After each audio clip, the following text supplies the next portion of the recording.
Clara Bennett pressed her palm flat against the dirt and did not cry. Not when they told her the ranch was gone. Not when the sheriff nailed the eviction notice to her door. Not when Ethan Calloway rode past without even slowing his horse. She pressed her hand into the cracked summer earth of Dust Creek and made herself a promise she would not break. What happened next changed both of them forever. If this story moves you, subscribe and drop your city in the comments. I want to see how far this journey travels. The summer of 1873 did not arrive gently in Dust Creek, Nevada. It came like a fist, sudden, airless, and without mercy.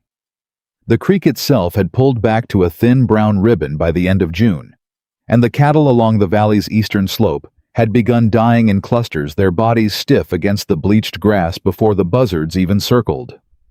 The town smelled like dust and desperation, and the people who lived there had started wearing their worry the way they wore their hats, low, close, and impossible to ignore. Clara Bennett had been up since before the sun. She always was. The breakfast crowd at Hattie's table came early and hungry, and Hattie Drummond herself, 62 years old, bad hip, tobacco-stained fingers, could not carry a full coffee pot across the room without wincing. So Clara carried it. She carried the pots, the plates, the wood for the stove, and the water from the barrel out back that was getting lower by the day. She carried all of it without complaint, because complaint cost energy she could not afford. "Biscuits are burning," said Roy Tinker from his usual seat in the corner. He said it the way he said everything, flat, unhelpful, like a man announcing weather. "Then don't eat them," Clara said, not turning from the stove. Roy grunted. He ate 3. She had worked at Hattie's table for 4 years, ever since her husband Daniel had died of a fever 2 winters past and left her with a plot of dry land on the edge of town, a mule named George, who hated her, and exactly $11.40. The land wasn't worth much, but it sat along the only natural spring on the south side of Dust Creek that still ran clear in July. That mattered. That mattered enormously, though Clara had not fully understood how much until 3 weeks ago, when a man from the Calloway Ranch had ridden up to her fence line and told her she needed to sell. She had told him no. He had ridden away. She had assumed that was the end of it. She was wrong. The Calloway name in Dust Creek carried the kind of weight that changed the shape of conversations. When someone said it, men straightened in their chairs. Women glanced at their husbands. Shopkeepers found reasons to look busy. The Calloways had owned the largest cattle operation in the territory for 30 years, running some 4,000 head across land that stretched from the Red Canyon ridgeline all the way south to the dry wash below Miller's Bluff. Silas Calloway had built it. His son Ethan was supposed to inherit it, manage it, grow it, and continue the Calloway tradition of never under any circumstances losing. Ethan Calloway rode into town on a Tuesday morning in July, and the street changed around him the way water changes when a stone drops through it, everything moving away from the center. He was not an ugly man. Clara would have been lying to say otherwise. Tall, dark-haired, with the kind of jaw that looked carved rather than grown, and eyes that stayed so steady during a conversation that some people found it unnerving, and others found it something else entirely. He wore his money quietly. Good leather, clean boots despite the road dust, a hat that cost more than Clara made in a month. He rode a black horse named Cannon that was almost aggressively perfect, the kind of animal that made other horses look apologetic. He tied Cannon to the post outside Hattie's table, stepped up onto the wooden walkway, and came through the door like he owned the building. He did not own the building, but he walked like that was a detail not yet corrected. Clara was refilling the coffee at the long table when he came in. She glanced up. She looked back down. She finished pouring. "I need a table," Ethan said. "You're looking at several," Clara said. "Pick one." A brief silence. Around the room, heads turned slowly like sunflowers tracking something interesting. Ethan looked at her for a moment. Then he sat at the table nearest the window. Clara brought him a menu she was fairly certain he wouldn't need since the menu never changed and everyone in the county knew it. "Coffee," he said, not looking up. She brought it. He didn't thank her. She didn't expect him to. It was 20 minutes later when he was finishing the last of his eggs that he said it. You're the Bennett woman. Clara set down the coffee pot she was carrying. I'm Clara Bennett, yes. The property on the South Creek Bend. That's mine. He looked at her, then a full look, the kind that assessed rather than admired. My man came out to speak with you about it 3 weeks ago. He did. You turned him down. I did. Ethan folded his napkin, placed it beside his plate, and leaned back in his chair. He was not threatening. He was not raising his voice. But there was something in the stillness of him that other men had clearly learned to interpret as a warning. Miss Bennett, he said, and his voice was low and very even. That spring on your property is the last reliable water source on the south side of the valley. My herd is dying. I'm aware of that. Then you understand why I need that land. I understand why you want it, Clara said. That's different. The men at the long table had stopped eating. Roy Tinker had set down his fork. Hattie was standing very still in the doorway to the kitchen. Ethan looked at Clara with something that might have been surprise, or might have been calculation.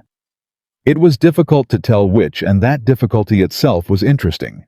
I'm prepared to offer you a fair price, he said. You're prepared to offer me a price you've decided is fair, Clara said. That's also different. He was quiet for a moment. What would you consider fair, then? Keeping what's mine. Another silence, longer this time. Ethan Calloway stood up from the table. He was taller standing than he looked sitting, and the room shifted slightly around that fact. He reached into his coat, placed a folded bill on the table, far more than the cost of breakfast, and picked up his hat. I'll give you until Friday to reconsider, he said. I'll give myself until never, Clara said. He walked out. The door swung shut behind him. Roy Tinker picked up his fork. Lord Almighty, woman, he said quietly. Eat your biscuit, Roy, said Clara, and carried the coffee pot back to the kitchen. She thought that was the end of it. She was still wrong.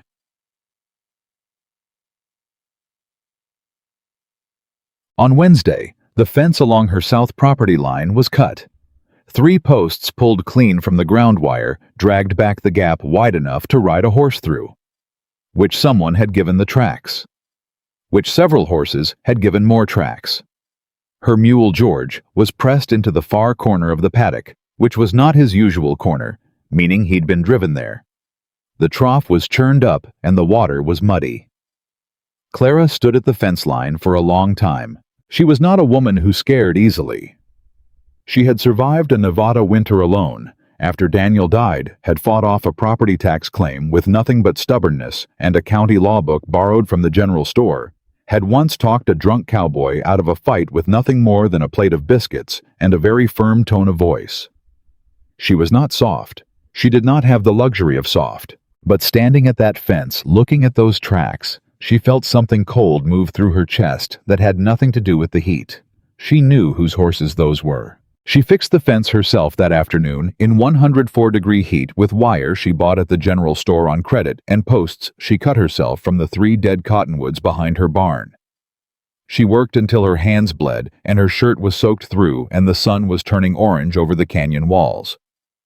Then she went inside, washed her hands, ate a cold biscuit, and wrote a letter to the county land office in Carson City. She posted it Thursday morning on her way to work. Thursday afternoon, Ethan Calloway came back to Hattie's table.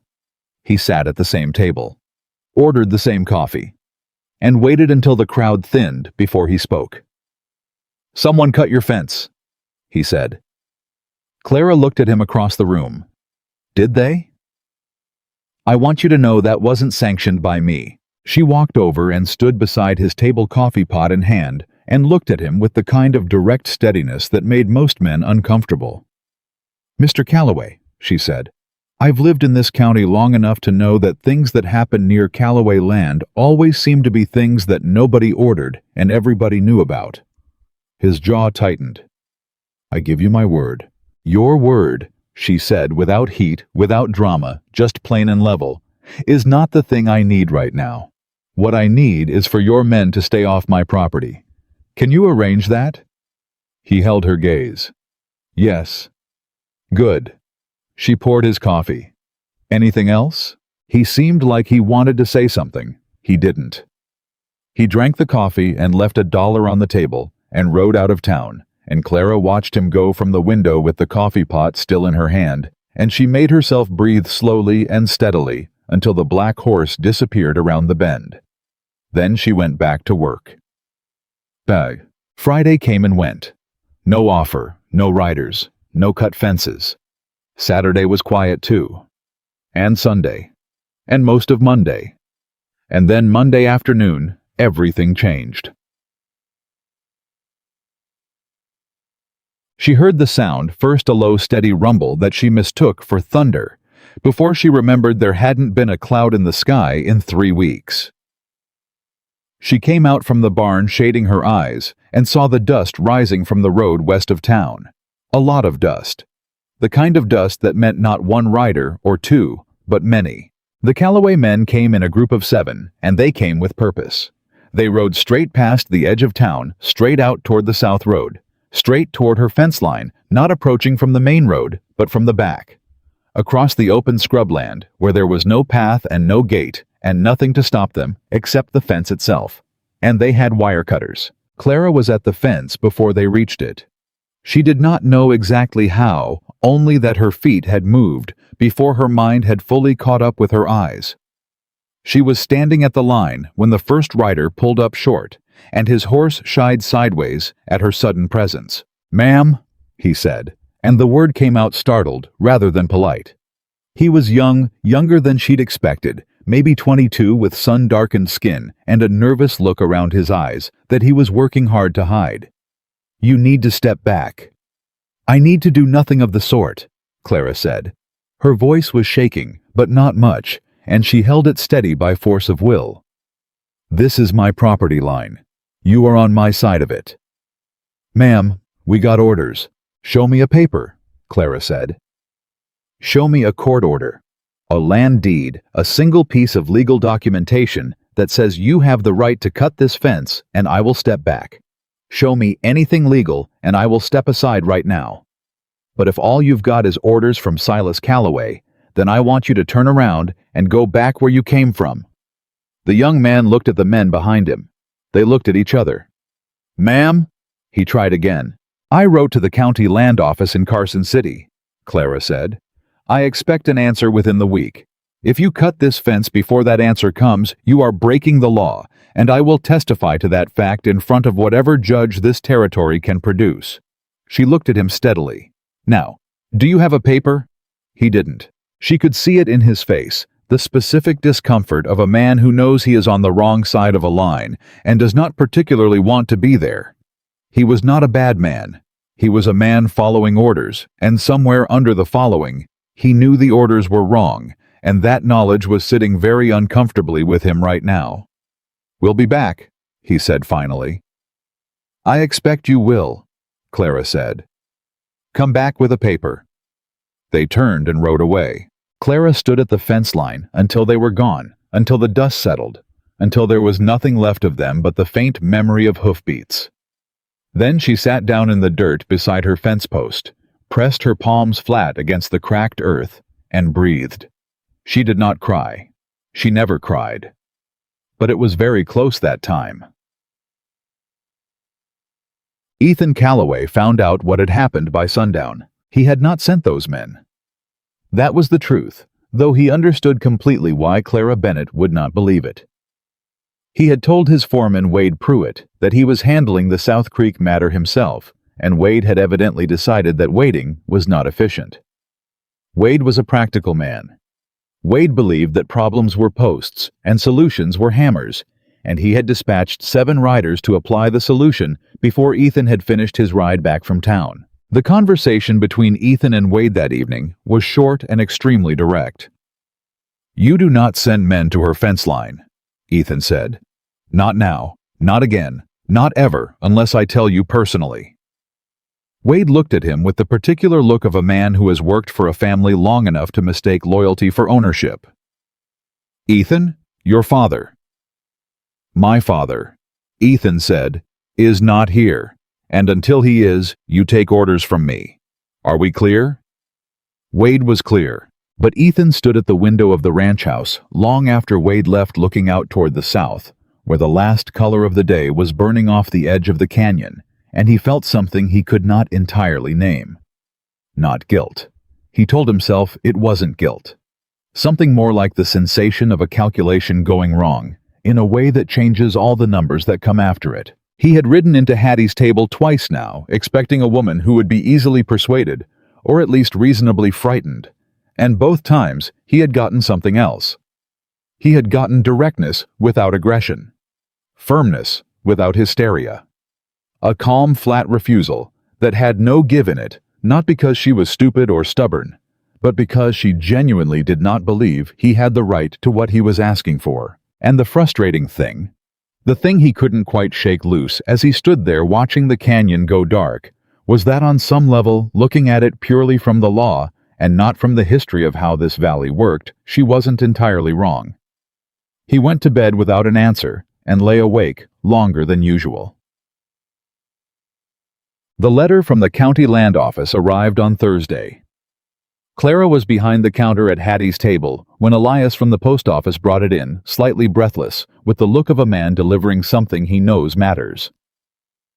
She held it in both hands for a moment before she opened it. She read it once, then again, then a third time. It confirmed what she already knew, that the property was legally hers, had been legally hers since Daniel's deed transferred to her at his death, and that no purchase could be compelled without her willing agreement. The land office had noted her complaint about the fence cutting and recommended she contact the territorial marshal if further trespassing occurred.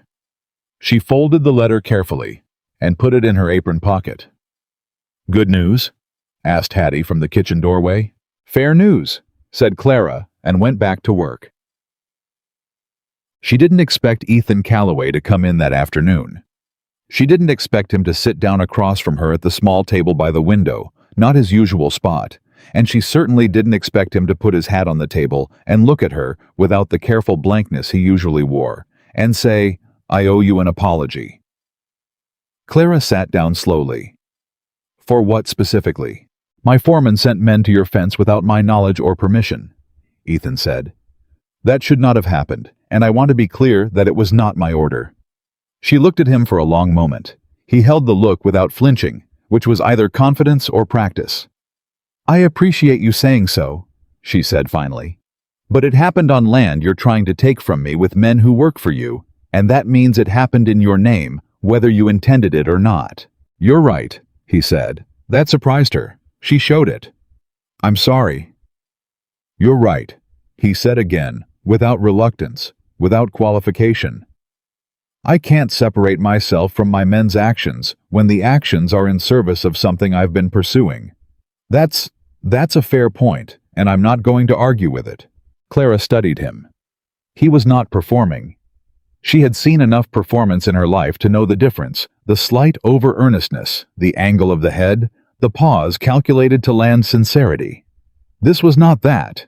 He was just sitting there, hat in his hands, making a statement he'd apparently decided needed to be made. "What do you want, Mr. Calloway?" she asked, because she had learned very young that kindness had reasons and apologies usually had angles, and she was not going to be surprised twice by this man. "Same thing I wanted before," he said. "I want the spring. My herd is dying faster than I can move them." He paused. "But I want to find a way that works for both of us, not just for me." "You didn't come in here thinking about what works for me 3 weeks ago." "No," he agreed. "I didn't. What changed?" He was quiet for a moment. Outside, the heat pressed down on the street, and a horse somewhere blew out a long, tired breath. "You stood at that fence line alone," he said at last. 7 of my men rode up, and you stood there, and you asked for a paper." He paused. That's not fear. That's something else." Clara looked at him very steadily. "It's survival," she said. "Women like me don't get to call it courage. We just call it Tuesday." Something crossed his face that she could not read. He was quiet for a long moment, and she let the quiet sit because she had learned that silence made men say true things if you gave it enough room. "Tell me what you need," Ethan Calloway said. And Clara Bennett, who had never in 4 years of widowhood been asked that question by anyone of any consequence, felt something tight and careful in her chest shift exactly 1 degree. Just one. Not enough to call it trust. Not enough to call it anything yet. But 1 degree. "I need to keep my land," she said. "I need to know that next week and the week after that, nobody's going to show up with wire cutters. I need enough water for my mule and my garden and the 2 milk cows I'm planning to get, come fall." She held his gaze. "And I need to believe that whoever I'm talking to is actually going to hold to what they agree to." "That last part," Ethan said slowly, "is going to take time." "Yes," Clara said. "It is." He reached out and placed his hat back on his head, slow and deliberate, and stood. He stood with the same ease he did everything unhurried, self-possessed, though something in the set of his shoulders was different than it had been 3 weeks ago. "I'd like to come out and look at the spring," he said. "Not to negotiate, just to understand what we're actually dealing with, if that's agreeable to you."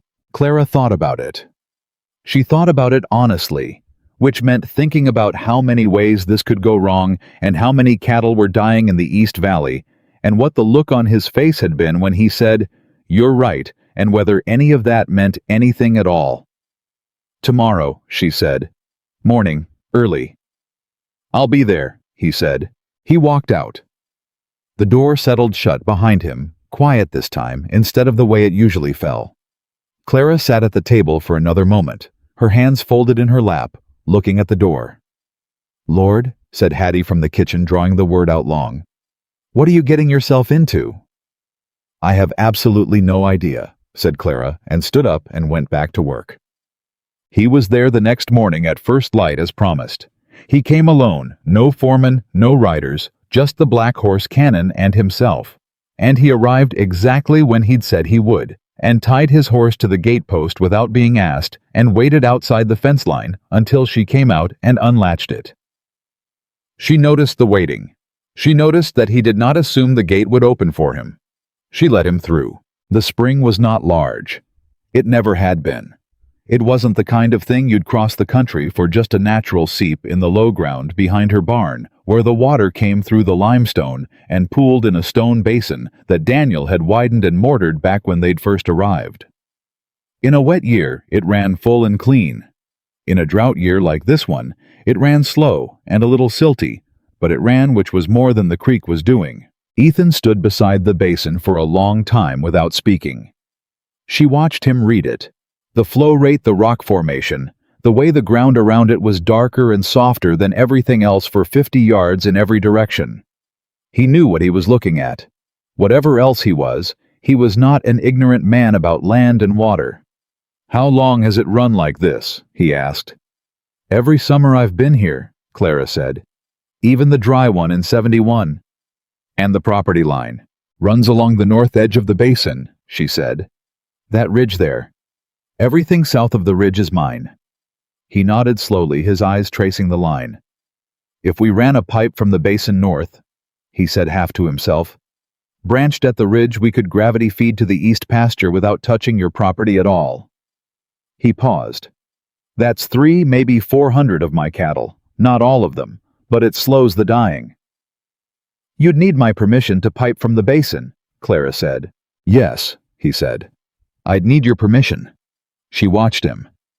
"So I'm asking," he said, and looked at her directly. "Permission to tap the basin with a shared pipe. We split the flow equal. Your needs first, your animals, your garden, your household use. Remainder goes north. I pay for the pipe and the labor." "And the ownership of this land stays mine," Clara said. "Completely, legally, permanently." "Completely," he said. "Legally, permanently." He paused. "I'll put it in writing, whatever lawyer you want to use." Clara looked at the spring. She looked at the stone basin Daniel had mortared with his own hands on a hot afternoon in September of 1868, and she thought about what he would say, and she thought that Daniel, who had been a fair and practical man, would say that a dying herd is a community problem, and a community problem needs a community answer, and that a man who comes alone and without a weapon and says you're right is probably worth at least one chance. "All right," she said. Ethan Calloway held out his hand. She shook it. His grip was firm and level, and he let go at the right moment, not too fast, not too long, just clean and straight. "Thank you," he said, and she believed he meant it. She looked at him for one moment more. This man who had ridden into her town like he owned the sky above it, and had ended up 2 weeks later standing at her spring with his hat in his hand, asking for permission, and she could not have said exactly what she thought of him. She did not trust him. She did not distrust him. She was watching. "Don't make me regret it," she said. "I'll try very hard not to," said Ethan Calloway. And the morning light came full over the canyon rim, and the summer heat began to build, and somewhere to the east 3,000 cattle were still dying, but perhaps, just perhaps, a little more slowly now. The pipe went in on a Saturday. Ethan brought 4 men, not Wade Pruitt, who had been very pointedly left behind, and a wagon loaded with iron pipe sections fittings, and enough mortar to rebuild half the basin if needed. Clara was already at the spring when they arrived, and she stood to one side and watched without pretending she wasn't watching, because this was her land, and she had every right to watch every single thing that happened on it. The youngest of the 4 workers, the same young man who had led the riders to her fence line 8 days earlier, caught her eye when he climbed down from the wagon. He looked away first. His name, she would learn later, was Pete Dawes, and he was 19 years old and had been working for the Calloway Ranch since he was 15, and he had ridden to her fence with wire cutters because Wade had told him to, and he had not yet learned the particular courage required to say no to a man like Wade Pruitt. Clara would learn all of this later. In that moment, she only noted that he looked ashamed, which was a more honest response than most grown men would have managed. Ethan worked alongside his men. That was the first thing she registered, that he did not stand to one side directing while others lifted and hauled. He pulled pipe with the rest of them, kneeled in the wet ground beside the basin, checked fittings with his own hands.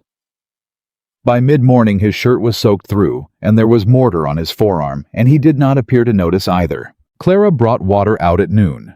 Not as a gesture of goodwill, she told herself that clearly, but because it was 102 degrees, and men working without water were men who collapsed on her property, and that was a problem she did not need. She carried the bucket and the ladle and set it on the fence post and said nothing. Ethan looked up from where he was crouched beside the pipe joint. "Thank you," he said.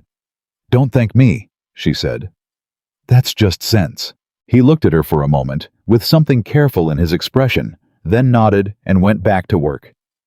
Pete Dawes drank 3 ladles full and looked like he might cry from relief. Clara did not acknowledge this, but she refilled the bucket without being asked. The pipe was finished by late afternoon. They ran a test opening the basin's outlet stone and watching the water move north through the new line gravity, pulling it clean and steady toward the ridge and down the other side, toward the east pasture. It worked. The flow was good. Ethan stood at the ridge and watched it go, and his face did something she had not seen it do before.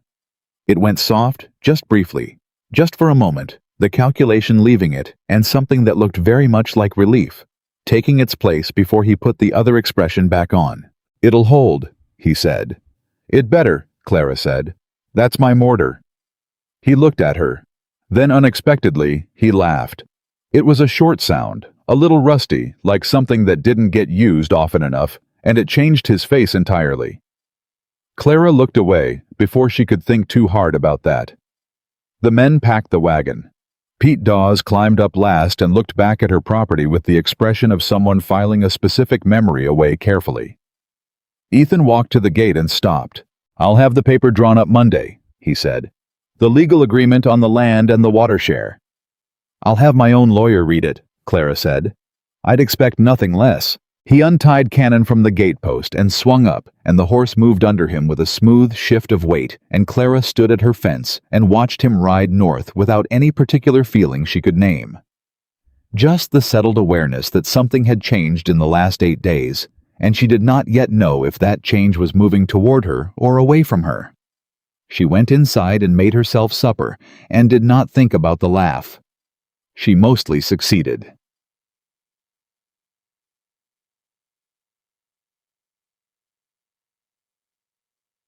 The agreement was signed on Wednesday of the following week in the office of a lawyer named Harold Finch, who operated out of a back room behind the general store and who smelled persistently of pipe tobacco and old paper. Clara read every word.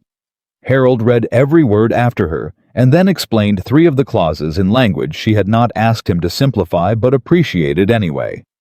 Ethan sat across the small table and waited without impatience while both of them read, and when Clara looked up from the final page and said, "The term on the water share, I want it to say permanent, not renewable," he said, "Change it without hesitation," which made Harold Finch blink and then reach for his pen. They signed. Ethan first, then Clara. Harold witnessed.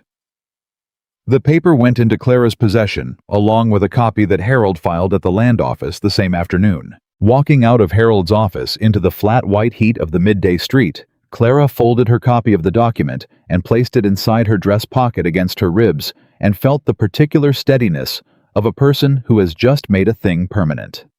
It was a good feeling. It was one of the few unambiguously good feelings she'd had in a while. "Satisfied?" Ethan asked, walking beside her. "Getting there," she said. "High praise," he said, dry as the air. She almost smiled. She didn't, but it was close. The arrangement settled into something almost ordinary over the next 2 weeks. Almost. Not quite. The pipe held. The water moved north. Ethan's east pasture cattle stabilized. They stopped dying, which was not the same as thriving, but was the necessary beginning of it. He sent Clara a written report on the water usage and flow rate, which she had not asked for, and which surprised her enough that she read it twice. It was precise, clear, and detailed. The man was not careless with information. She began to notice other things, the way his ranch hands from the new crew not Wade Pruitt's men, but the younger ones, the ones Ethan apparently chose himself, the way they nodded to her on the street without looking away. The way the general store's owner, Franklin Webb, mentioned casually that Ethan Calloway had put in a good word about her credit account without being asked. She had not known that. She was not sure how she felt about it. She told Franklin she'd rather handle her own credit, and Franklin nodded and said of course, and she left the store with a pound of coffee and a complicated feeling she decided not to examine too closely. She examined it anyway. At night after work, when the heat had dropped to merely brutal instead of impossible, and she sat on the front step of her house with a glass of water, and George the mule standing in his pen regarding her with his usual expression of dignified contempt. She thought about what it meant that Ethan Calloway had quietly intervened at the general store. She thought about whether it was the action of a man who wanted something from her, or the action of a man who had decided she was worth considering as a person. She thought that those two things might not be mutually exclusive, and that was the part she found most unsettling. She was not looking for a benefactor. She was not looking for anything. She had spent 4 years becoming a person who did not need to look for things, who identified what was necessary and went after it directly, who did not wait for rescue, because rescue in her experience was rarely what it appeared to be and always came with a cost. But something was shifting, and she was honest enough to admit it to herself in the dark, even if she would not have said it out loud for any sum of money in the territory. George snorted at her from across the pen. "You're not helpful," she told him. He turned his back on her. He was, in fact, never helpful. She found this oddly comforting. The trouble started on a Thursday, 12 days after the pipe went in, and it did not start with Ethan Calloway. It started with Silas. Silas Calloway had been in Denver for 6 weeks' business dealings of some vague description that Ethan had not elaborated on and that Clara had not asked about. He returned to Dust Creek on a Thursday afternoon, and by Thursday evening, the shape of things had shifted in a way that Clara felt before she fully understood it, the way you feel a change in weather before you see the clouds. She heard about it from Hattie, who heard it from Roy Tinker, who had apparently been drinking at the Broken Spur Saloon when Silas Calloway came in and held court for an hour and a half. "He's not pleased," Hattie said, with the particular understatement of a woman who has been in a town long enough to know what "not pleased" from a Calloway actually meant. "About the pipe?" Clara asked. "About all of it," Hattie said. About Ethan making deals without his say-so. About the Bennett land still being the Bennett land. She paused. Roy said Silas used some words about you that I'm not going to repeat in my own kitchen. Clara set down the pot she was holding. All right, she said. Clara. It's all right, Hattie, she said. I've got the paper. Harold Finch filed it.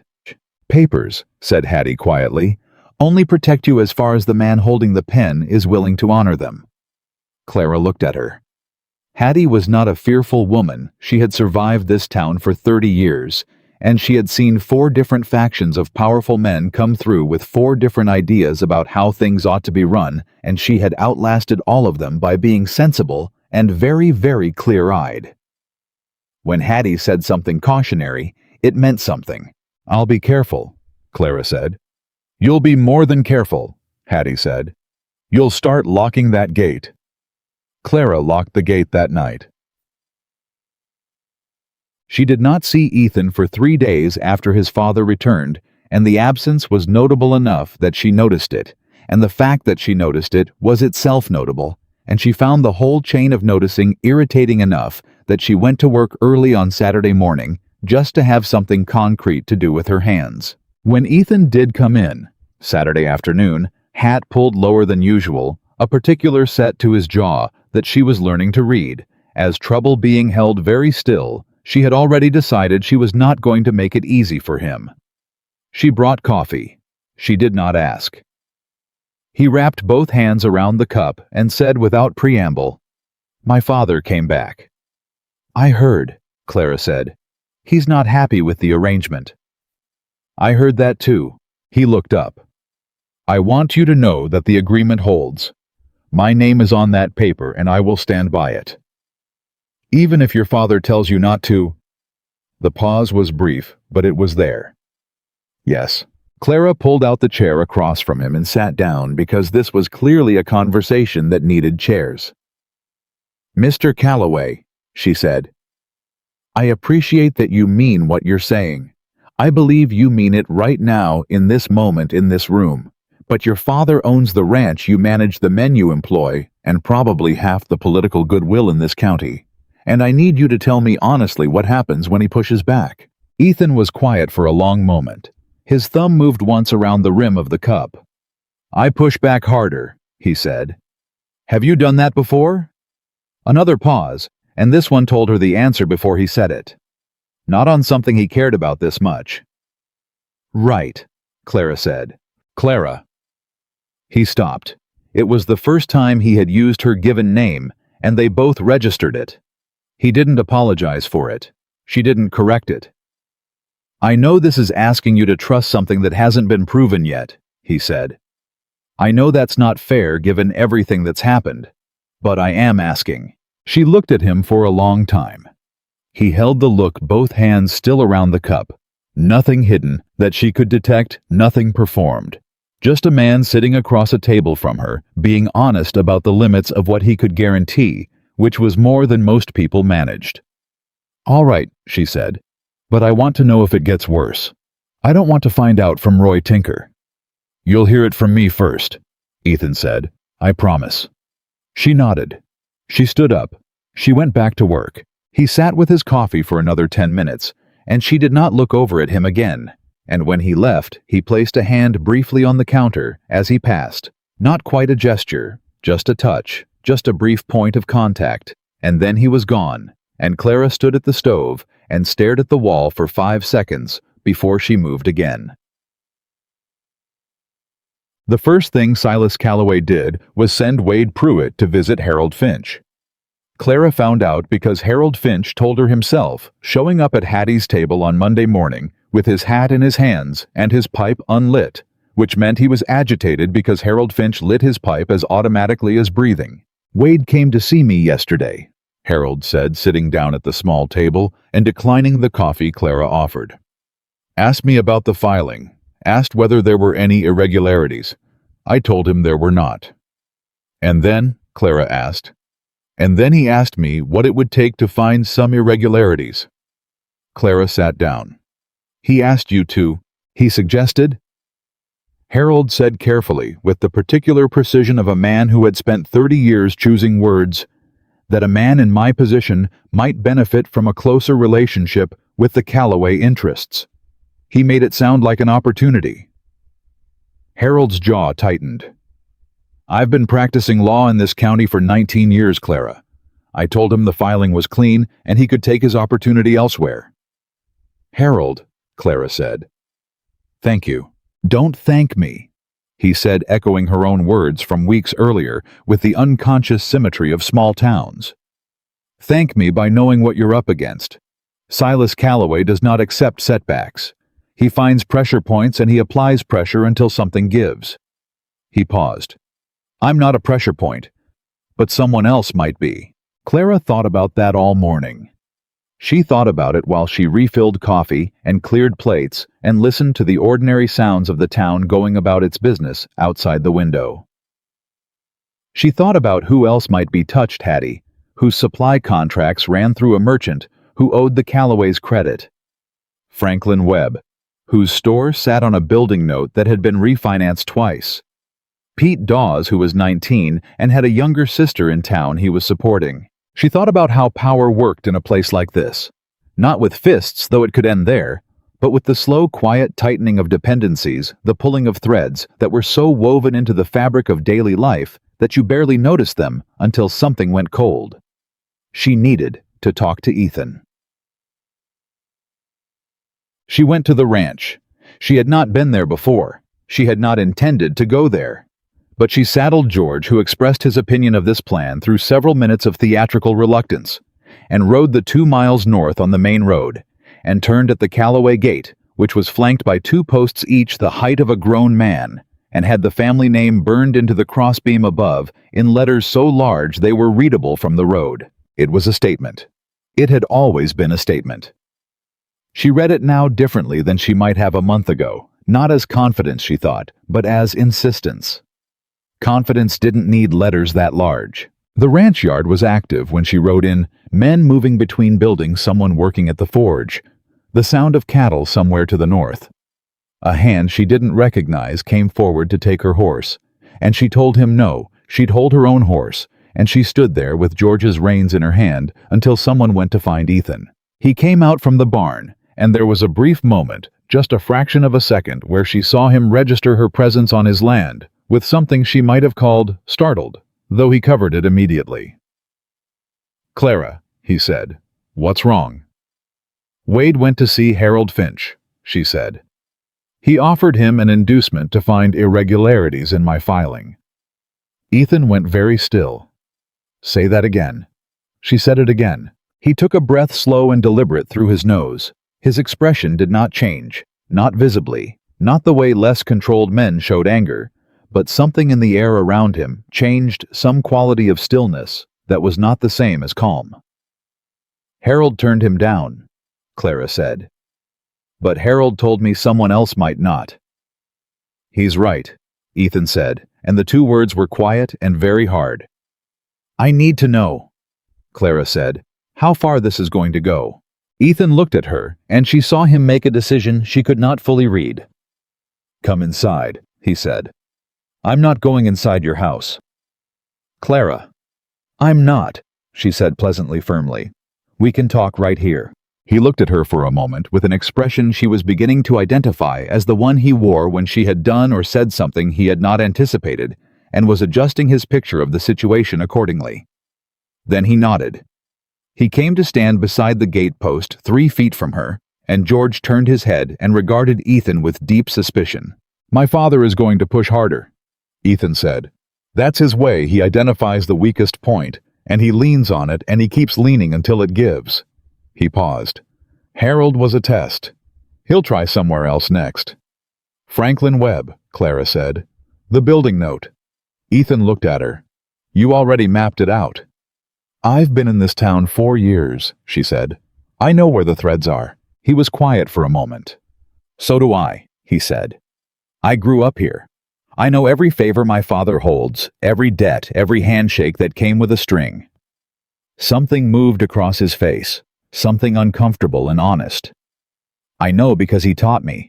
He thought he was teaching me how things work. I thought so too for a while. This was new information. She received it carefully without rushing it.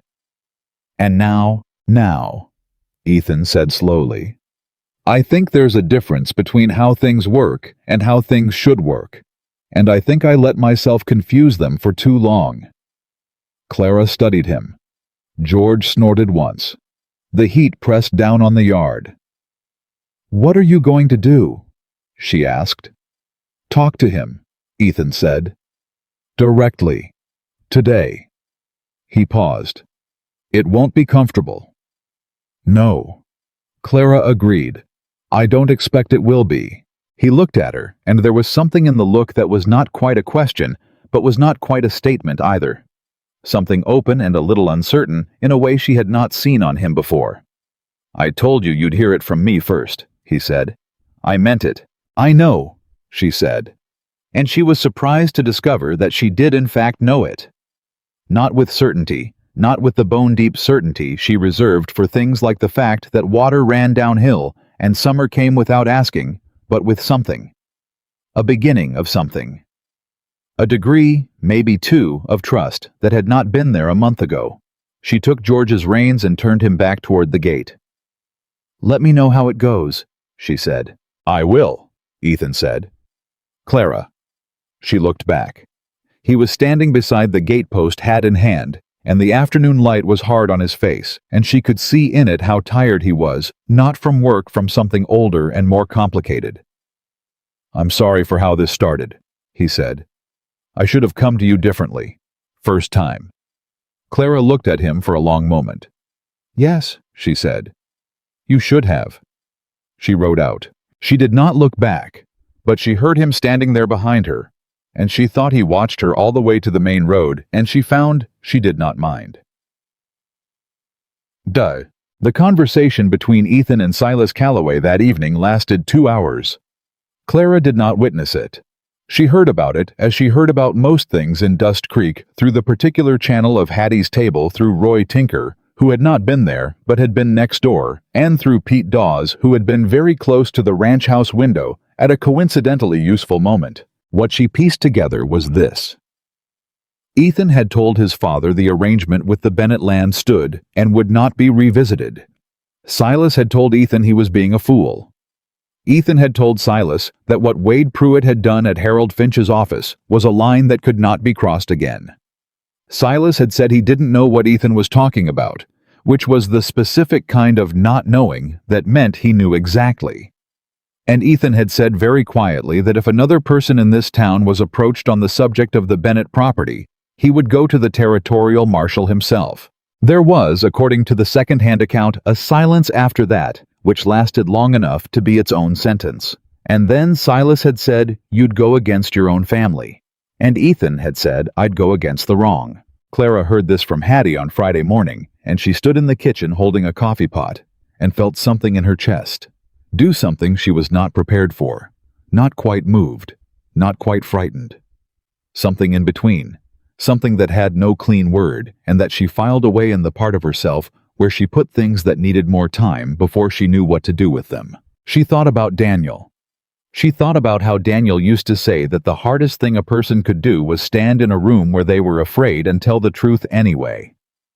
She thought that Ethan Calloway had done that, and that it had cost him something real, and that she was going to have to decide what she thought about a man who did that. She discovered already deciding. It was not a comfortable discovery. She poured the coffee and went to work. On Sunday, Pete Dawes knocked on her gate. She came out to find him standing in the road, hat in both hands, looking like a man who has rehearsed something and forgotten half of it in the final approach. He was young, she thought.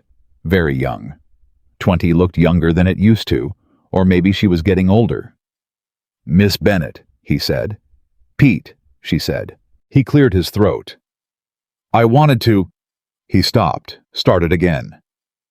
I was one of the men who came to your fence line, with the wire cutters, and I want to apologize for that, directly, without anyone telling me to. Clara looked at him steadily. Did Ethan tell you to come? No, ma'am, Pete said quickly. He doesn't know I'm here. This is... This is just me." He looked at his hat. "I knew it wasn't right. When I was out there. I knew, and I came anyway because Wade said to, and I—" He exhaled. "That's not good enough. I know it's not good enough, but I wanted to say it anyway." Clara was quiet for a moment. She thought about what it cost a 19-year-old ranch hand to ride out here alone on a Sunday and say this. She thought about how different that was from the easy apologies that cost nothing and meant less. "I appreciate it," she said, and she meant it. "You're a better man than you were 3 weeks ago, Pete Dawes." He looked up. "How do you know that?" "Because 3 weeks ago you wouldn't have come," she said. He stood there for a moment, turning his hat in his hands, and something in his face rearranged itself into something younger and more honest. "Yes, ma'am," he said. "I suppose that's right." He put his hat on and rode away, and Clara leaned on her gatepost and watched him go, and thought that Dust Creek was a complicated place, full of people doing their imperfect best inside systems that made the wrong choice easier than the right one, and that the measure of a person was not whether they always chose right, but what they did when they knew they'd chosen wrong. She thought that she had been choosing right for 4 years stubbornly and often alone, and that for the first time in 4 years she was not entirely certain she was choosing alone. It was a new feeling. She was not sure what to do with it yet. Inside the house, she opened the drawer where she kept the signed agreement, pressed it flat with her palm, and put it back. Then she sat down at the kitchen table with the evening heat easing just slightly through the open window and wrote a letter back to the county land office. Not about the trespassing this time, but a different kind of letter. One she had been thinking about for a while. About water rights along the South Valley. About how the creek had been drying up. About whether there was any territorial provision for shared water management in drought conditions. She sealed the letter and set it by the door to mail on Monday. She did not know yet what answer would come back. She knew it mattered. She knew she was not finished fighting. And she knew, sitting in the long summer dark with the paper under her hand and the sound of George shifting in his pen outside, that the fight she was in had changed shape, had grown from something about survival into something about something larger, something she couldn't quite name yet, but could feel the edges of the way. You feel the edges of a door in the dark before you find the handle. She blew out the lamp. Outside, the stars over Dust Creek were very bright and very old, and the summer wasn't finished yet, and neither was she. The letter from the county land office came back on a Tuesday, 3 weeks after Clara had sent it. She read it standing at the mail counter, and she read it twice, and then she folded it and put it in her pocket and walked back to Hattie's table without speaking to anyone on the street, which was unusual enough that 2 people turned to watch her go. The letter said that the Territorial Water Board had received 17 separate complaints over the past 2 years regarding the drying of the South Valley Creek. It said that an investigation had been opened. And it said, and this was the part she read 3 times, that preliminary findings suggested the creek had not dried naturally. That something upstream was diverting it. That the diversion appeared to have begun approximately 3 years ago, and that the land records showed the upstream property had changed hands 4 years ago, purchased by a holding company called Redstone Land Associates, and that Redstone Land Associates had no public principals listed, but that the Territorial Investigator's Office had flagged the purchase as requiring further examination. Clara sat down at the small table by the window at Hattie's table and stared at the wall for a long time. Redstone Land Associates. She had never heard the name. But 3 years ago was when the creek had started pulling back. 3 years ago was when the first farms on the south side had started struggling. 3 years ago was when 2 families, the Harpers and the Dolans, had sold their land and left the valley, because without reliable water, the land wasn't worth the fight. She thought about who had bought the Harper land after they left.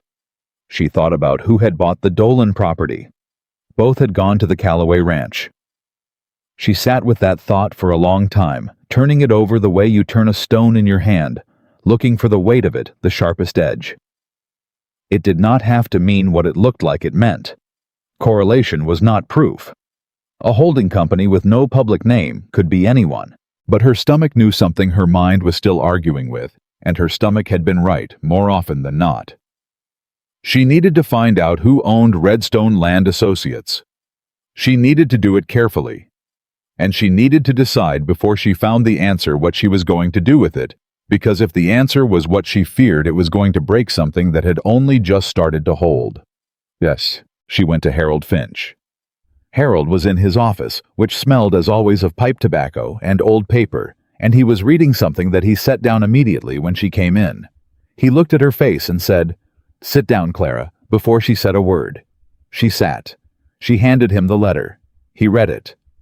When he looked up, his expression had the specific quality of a man who has just had a suspicion confirmed and wishes it hadn't been. "Where did you get this?" "I wrote to them 6 weeks ago," she said. "About the creek." Harold set the letter on his desk and laced his fingers together. "Redstone Land Associates," he said slowly, like he was tasting each word. "Do you know it?" "I've seen the name," he said. "Once, in a deed transfer, about 3 years ago." He was quiet for a moment. "Clara, I need you to listen carefully to what I'm about to say." "I'm listening." "If this company is what I think it might be," Harold said, "then what you're holding in that letter is not just a water rights dispute. It's evidence of deliberate land manipulation on a scale that would affect most of the South Valley, and the people responsible for that would have very significant reasons to not want it examined closely." He paused. "Do you understand what I'm saying to you?" "You're saying I should be careful who I show this to." "I'm saying you should be extremely careful," Harold said, "and I'm saying you should not be alone in this." Clara looked at the letter. She looked at Harold. "I need to know who owns Redstone," she said. Harold was quiet for a long moment. "Give me 2 days," he said. She did not tell Ethan. She told herself it was because she didn't have enough information yet. That was true as far as it went. But the other truth, the one she sat with in the long evenings on her front step while George ignored her from his pen, was that she was afraid of what telling him would require. If Redstone turned out to be nothing, she would have accused his family without grounds. If it turned out to be something, if the name at the end of that chain of paper was Calloway, then she was going to have to stand in front of a man she had started against, her better judgment to trust and tell him that everything he'd told her was either a lie or something worse, the truth, from a man who hadn't known his own family. She didn't know which would be harder. She went to work. She carried the pots and the plates and the coffee. She smiled at Roy Tinker and refilled his cup and listened to the ordinary sounds of Dust Creek going about its ordinary business. And she kept the letter folded inside her dress pocket against her ribs, where it pressed against her like a small patient warning with every breath she took. Ethan came in on Thursday. Same table, same window. He had new lines around his eyes that hadn't been there a month ago, and she knew without asking that things with his father were not improving. "You look tired," she said, which was more personal than she usually allowed herself. He looked up with a slight surprise, as if he hadn't expected her to notice. "I am," he said without deflection. She poured his coffee. "How are the cattle?" "Better, stable." He wrapped both hands around the cup. "The east pasture held through last week. The pipe's doing what it's supposed to." He paused. "How's the spring?" "Running clean," she said. "Good." He held her gaze for a moment. "Are you all right?" The question landed unexpectedly. She was not prepared for it, which meant her face did something honest before she got control of it, and she saw him register the flicker. "Fine," she said. He watched her. "Clara." "I said fine." He was quiet for a moment. "All right," he said, and did not push, which she appreciated and found simultaneously frustrating, because part of her, the part she was working very hard to keep quiet, wanted very much to show him the letter and watch his face, and know once and for all what kind of man she was actually dealing with. She went back to the counter. She felt his eyes on her back for a moment before he returned to his coffee. She said nothing. She hated the saying nothing. Harold came to find her on Saturday morning. He came in while the breakfast crowd was thinning, sat in the corner, and waited until she had a moment. When she came to stand beside his table, he looked up at her with an expression she had never seen on his face before. not frightened. Harold Finch was not a frightened man, but grave in the way of a man delivering news that changes the weight of the room. Redstone Land Associates, he said quietly, is registered in Denver. 3 principals. 2 are lawyers I don't recognize. The third, he stopped. Tell me, Clara said. Silas Calloway, Harold said. The room did not change. The sounds of the breakfast crowd continued. Someone laughed at the long table. Roy Tinker asked for more coffee. The world went on exactly as it had been going. Clara stood very still. He purchased the upstream water rights 3 years ago, Harold said, keeping his voice very low. Through the holding company, which means his name doesn't appear anywhere in the county record. He's been diverting water from the South Valley Creek since the following spring. The 2 families that sold out the Harpers the Dolans they sold because their land dried up. And who bought that land? Harold's jaw was tight. Calloway at 30 cents on the dollar. Clara pressed her palm flat against the table. Just like that morning by the fence, just for a second pressing against something solid. That's why he wants my land, she said. It wasn't a question. Your spring is the last independent water on the south side, Harold said. If he owns it or controls it, he controls the entire South Valley. Anything that needs water, any farm, any family, any business that depends on the creek has to come to him. At whatever price he sets. He's been manufacturing the drought, Clara said. He's been accelerating it, Harold said. The drought was real, but it would not have destroyed the valley without help. He helped. Clara stood at that table and breathed and looked at the window and thought about the Harpers who had 2 children and a good garden and had left last September for cousins in Utah because the land had given up on them. She thought about the Dolans whose grandmother was buried on that property, who had sold because they had no choice. She thought about every family on the south side who was currently surviving on less than they needed, tightening what they had going without, because some invisible hand had turned a valve upstream and taken their water. And she thought about Ethan, who had ridden to her with a proposal about a pipe, who had said, I push back harder, who had stood in his father's house and said, I'd go against the wrong. She thought, does he know? She thought, I have to find out. She straightened up from the table. Harold, she said, how solid is your evidence? Solid enough to take to a territorial judge, he said. If someone were willing to take it that far. I need copies of everything you found, she said. Every document, every deed. Clara. I know, she said. I know what I'm doing. She wasn't entirely sure she did, but she knew what she had to do first, and that was enough for now. She went to the ranch again. George was no more cooperative about this plan than about the last one.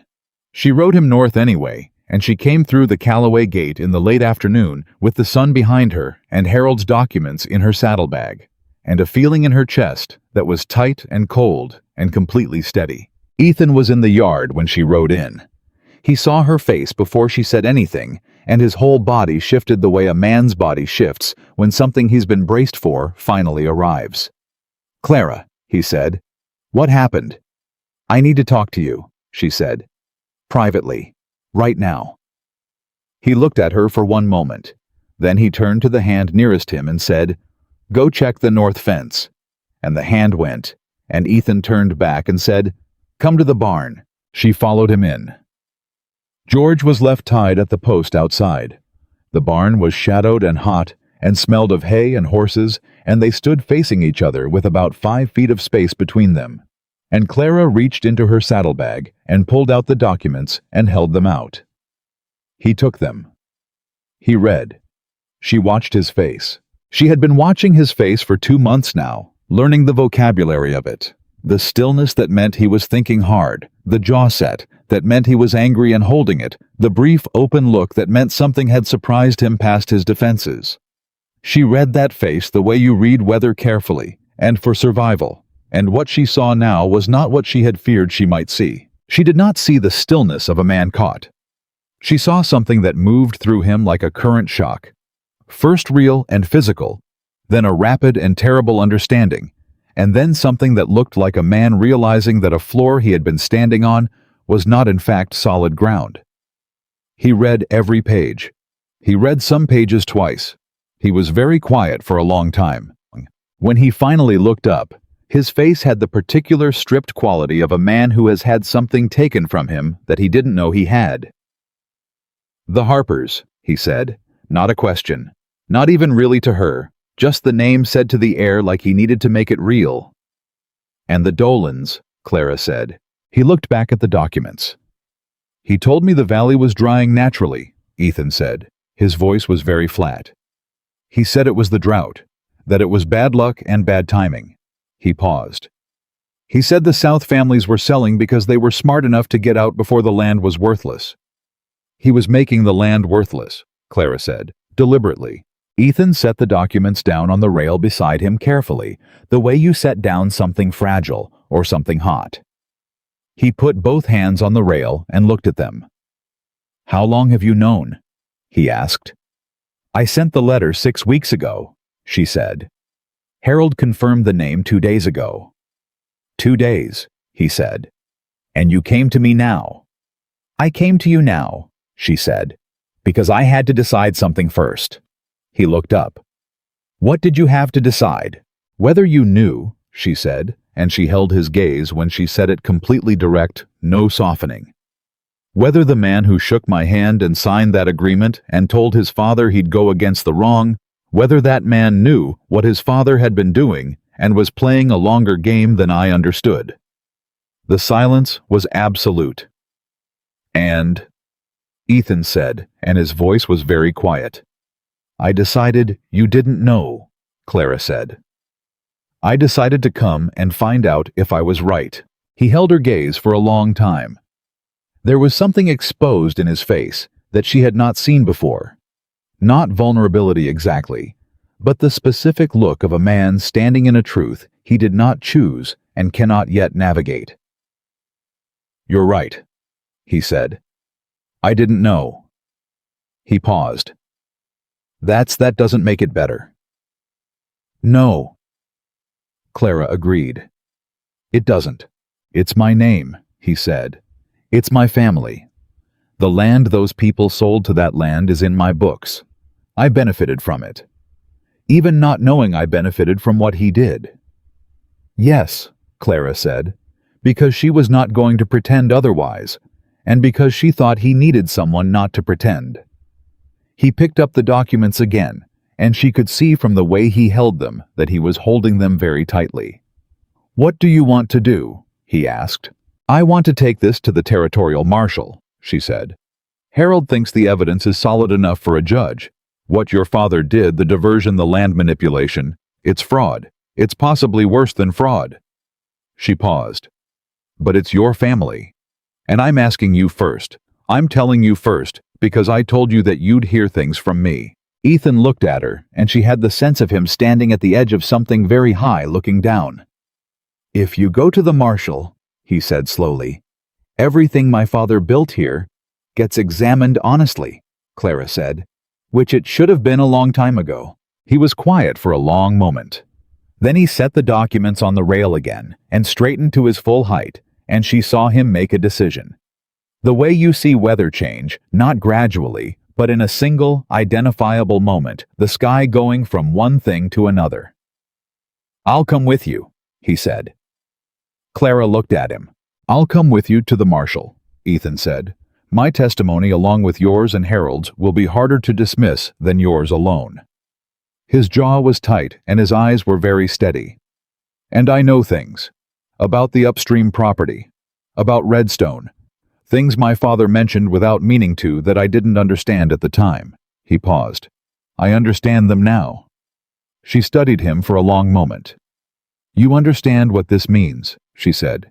"For you, for the ranch." "I understand that I've been standing on something that wasn't clean," he said, "and that I can't keep standing on it now that I know." He met her gaze. "That's not heroism, Clara. That's just, I can't unknow this. I can't go back to not knowing it." She looked at him for a moment longer than she needed to. Then she picked up the documents from the rail, tucked them back into her saddlebag, and said, "Tomorrow morning, Harold's office, 7 o'clock.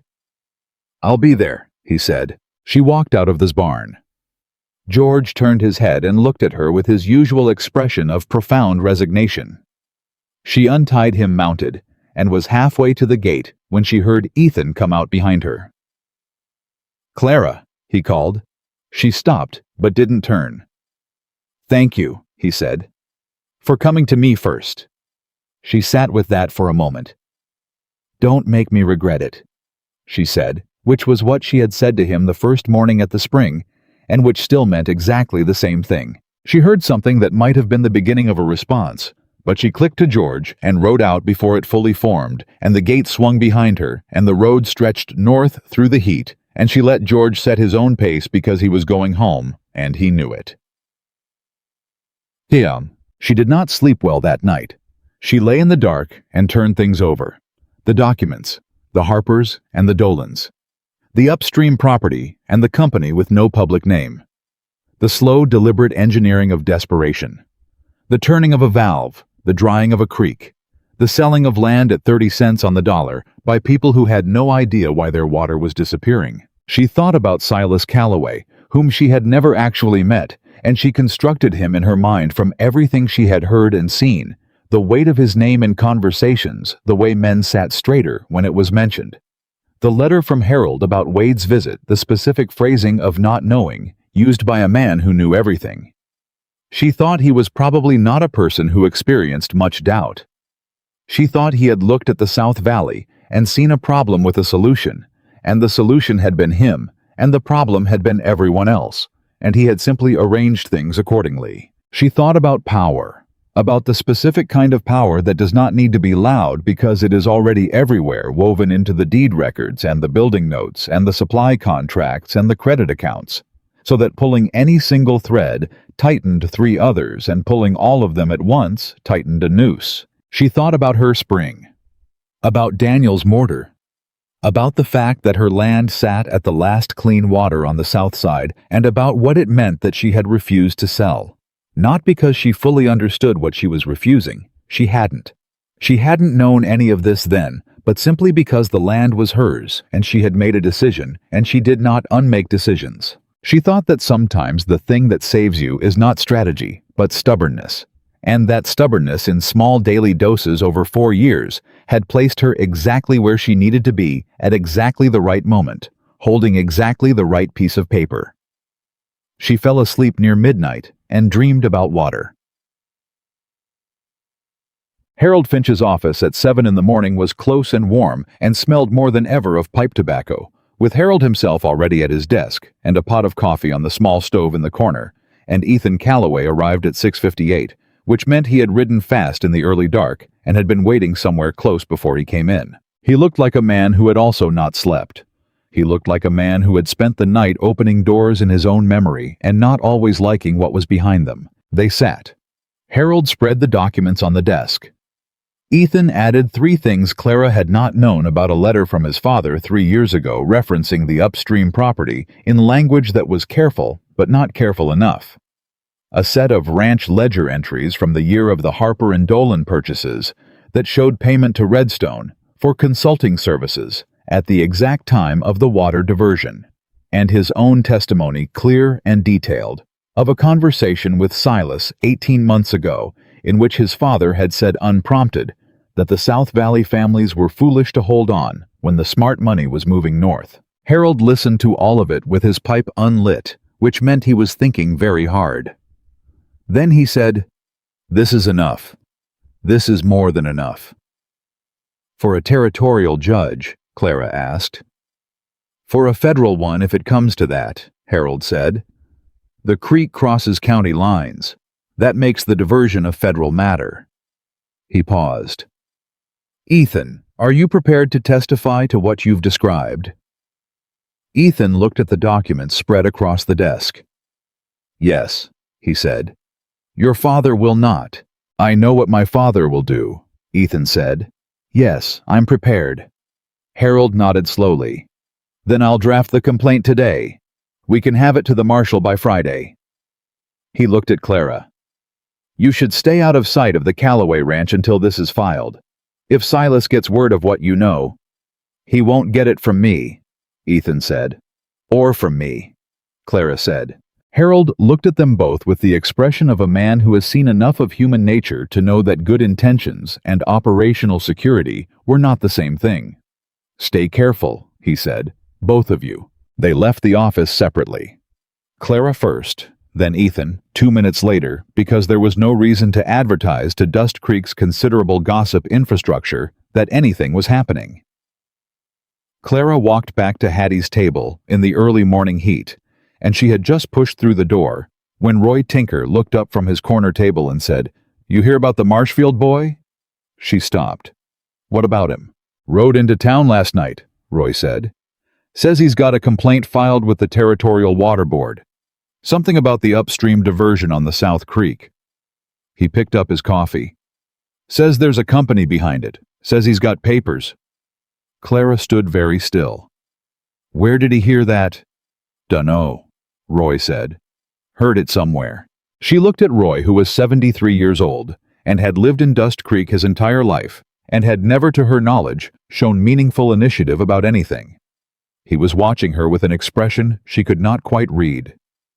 "Roy," she said carefully, "who told you about the Marshfield boy?" Roy set down his cup. He was quiet for a moment. "Silas Calloway's man came through the saloon last night," he said very quietly, looking at his cup. "Wade Pruitt. He was asking whether anyone knew anything about complaints filed against the ranch." He paused. "I don't know nothing, Clara, but I thought you ought to know," he was asking. The cold moved through her chest again, the same cold she'd felt at the fence line, the same cold she'd felt reading Harold's letter. But this time, it was sharper. This time, it had a specific direction. Wade was already moving, which meant Silas already knew something, which meant they had less time than Harold thought. She turned around and walked back out the door. She went directly to Harold Finch. "We don't have until Friday," she said when he opened his door. "We file today." Harold looked at her.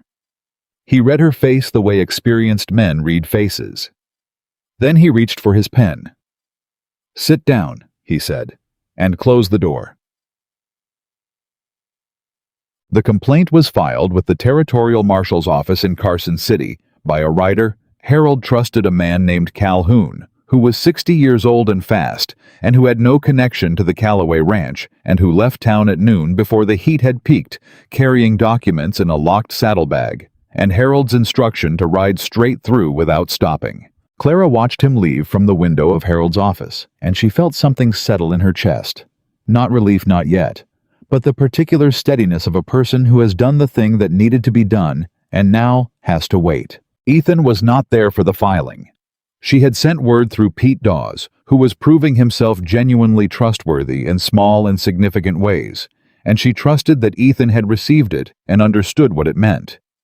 She did not know what he was doing in the hours after she sent it. She thought probably he was doing something very hard and very quiet inside the walls of his family's house, and she thought she could not help him with that, and she thought that was all right, because some things had to be done alone. She went back to Hattie's table at 1 o'clock. She carried the pots, she filled the cups. She smiled at the right moments and listened, and watched the door, and felt the letter pressed against her ribs, and waited. Outside, Dust Creek went about its afternoon as if nothing had happened. But something had happened. Something that could not be unfiled, uncomplicated, or taken back. And somewhere north of town in the house that had held the Calloway name for 30 years, something was about to crack, not from outside, not from Clara, not from Harold, or the Marshal, or the Territorial Court, but from inside, from the one person inside those walls who had decided he could no longer stand on ground that wasn't clean. She did not know what would be left standing when it was over. She knew only that she had not blinked first. She had stood at her own fence line in her own life with her palm pressed to the ground and her eyes open, and she had not looked away. Whatever came next, she would not look away from that either. The Marshal's rider arrived in Dust Creek 4 days later. Clara was at work when he came through, a lean, weathered man in a gray coat with a federal badge pinned to his chest, riding a government horse that looked like it had covered serious ground recently. He did not stop at the saloon. He did not stop at the general store. He rode directly to Harold Finch's office, tied his horse, and went inside, and the door closed behind him. Roy Tinker was at his corner table and saw the whole thing through the window. By the time Clara's morning shift ended, half of Dust Creek knew a federal man had arrived. By the time she untied her apron, the other half knew it too. She walked to Harold's office without hurrying because hurrying would tell people something, and she was not ready for people to know things yet. Harold opened the door before she knocked. "Come in," he said. "Marshal Deacon, this is Clara Bennett. She's the one who initiated the complaint." Marshal Deacon was perhaps 50, with a face that had been in weather for most of those years, and a pair of eyes that moved quickly and settled completely, the eyes of a man who made assessments and trusted them. He shook her hand without ceremony. "Miss Bennett, I've read what Mr. Finch sent. I've also received 2 additional complaints from the Territorial Water Board in the last week, both referencing the South Valley Creek. The timing of those is not coincidental." "No," Clara said. "I don't expect it is." "The diversion upstream is real," Deacon said. "My office sent a surveyor 3 days ago. There's a constructed channel pulling roughly 60% of the South Creek flow onto the Redstone property before it reaches the valley." He paused. "That's not a natural drought. That's engineering." "I know," Clara said. "What you may not know," Deacon said, "is that the Redstone property has a second structure. A holding reservoir built about 2.5 years ago on the back of the upstream acreage. It's been collecting diverted water." He let that sit for a moment. "Enough water to supply the North Valley ranches through 2 dry seasons, the Callaway herd included." The room went very quiet. Clara thought about Ethan's cattle stabilized through the pipe she had agreed to.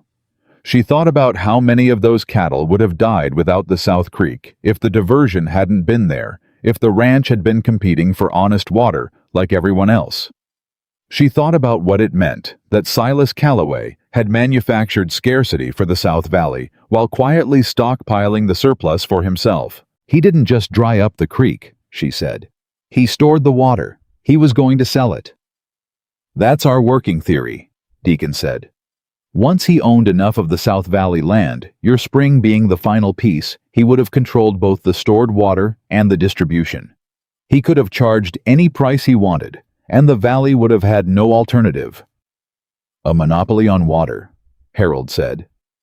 "In the middle of a drought, in the territory of Nevada," Deacon said, "that is a federal crime, multiple federal crimes." He looked at Clara steadily. "I need to ask you something directly, Miss Bennett. Ethan Callaway's name has come up in connection with this. Do you have reason to believe he was involved in the planning or execution of the diversion?" She knew this question was coming. She had known it was coming since noon the day before, and had been answering it in her head since then. "No," she said. "I have reason to believe he was not. I have his own testimony and his father's documented behavior toward him when Ethan made the agreement with me, behavior that indicates Silas considered Ethan's decisions a problem, not an asset." She paused.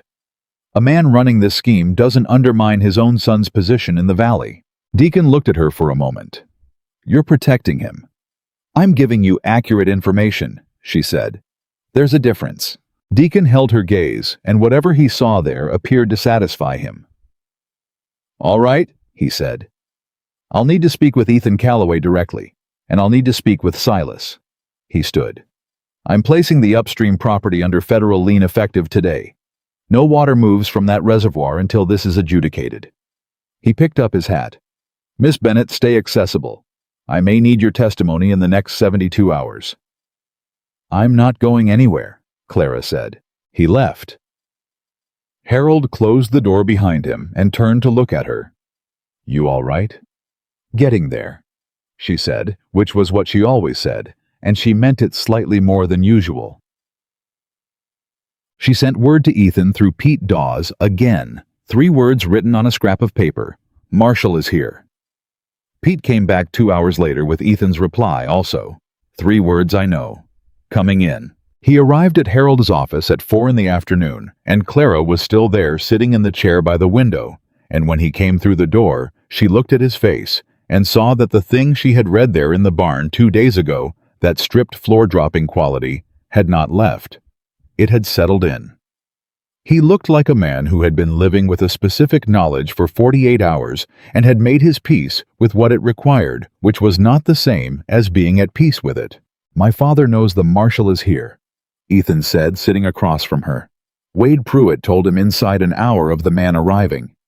He leaned forward, elbows on knees, and looked at his hands. "He's already sent a rider to his lawyer in Carson City." "That was fast," Harold said. "My father is always fast," Ethan said with a flatness in his voice that was not quite bitterness, but was close. "He's been fast his whole life. He sees a thing coming and he moves before it arrives." He paused. "He didn't see this coming fast enough." "He's going to fight it," Clara said. "He'll fight everything," Ethan said. "The complaint, the lien, the surveyor's findings. He'll say the diversion was legal water management on his own property. He'll say Redstone is a legitimate business concern. He'll say the creek's volume reduction is natural drought patterns and the timing is coincidental." He looked up. "He'll say all of it confidently with good lawyers, and some of it will take months to disprove." "But it will be disproved," Harold said. "Yes," Ethan said. "It will." Something moved across his face. "He taught me how to evaluate land, how to run cattle, how to read weather and soil and the movement of water. He taught me most of what I know about this business." He stopped. "He didn't teach me to do this, or he tried to, and I wasn't paying close enough attention to know that's what I was learning." Clara watched him say this and felt the weight of it. Not pity. She was not going to pity him. He didn't need it, and she didn't have it to give, but something adjacent to it. The specific heaviness of watching a person dismantle something they loved because it turned out to be built wrong. "Ethan," she said, "Marshal Deacon is going to want your testimony." "I know. It will put you directly against your father." "I know," he said again, and his voice was perfectly level, the way things are level when they have been steadied by decision rather than by ease. "I told you in the barn, I can't unknow what I know now." He looked at her. "I meant it." She held his gaze. "All right," she said. Marshal Deacon met with Ethan the following morning in Harold's office for 2 hours. Clara was not in the room. She sat on the bench outside Harold's door and listened to Dust Creek go about its morning and watched people pass on the street below and thought about everything that was happening inside that room and everything that would follow from it. Pete Dawes came and sat beside her at some point, without being invited, and she did not send him away. "He went in there on his own," Pete said. "Didn't have to. Nobody could make him." "I know," Clara said. "That counts for something." "Yes," she said. "It does." Pete was quiet for a moment.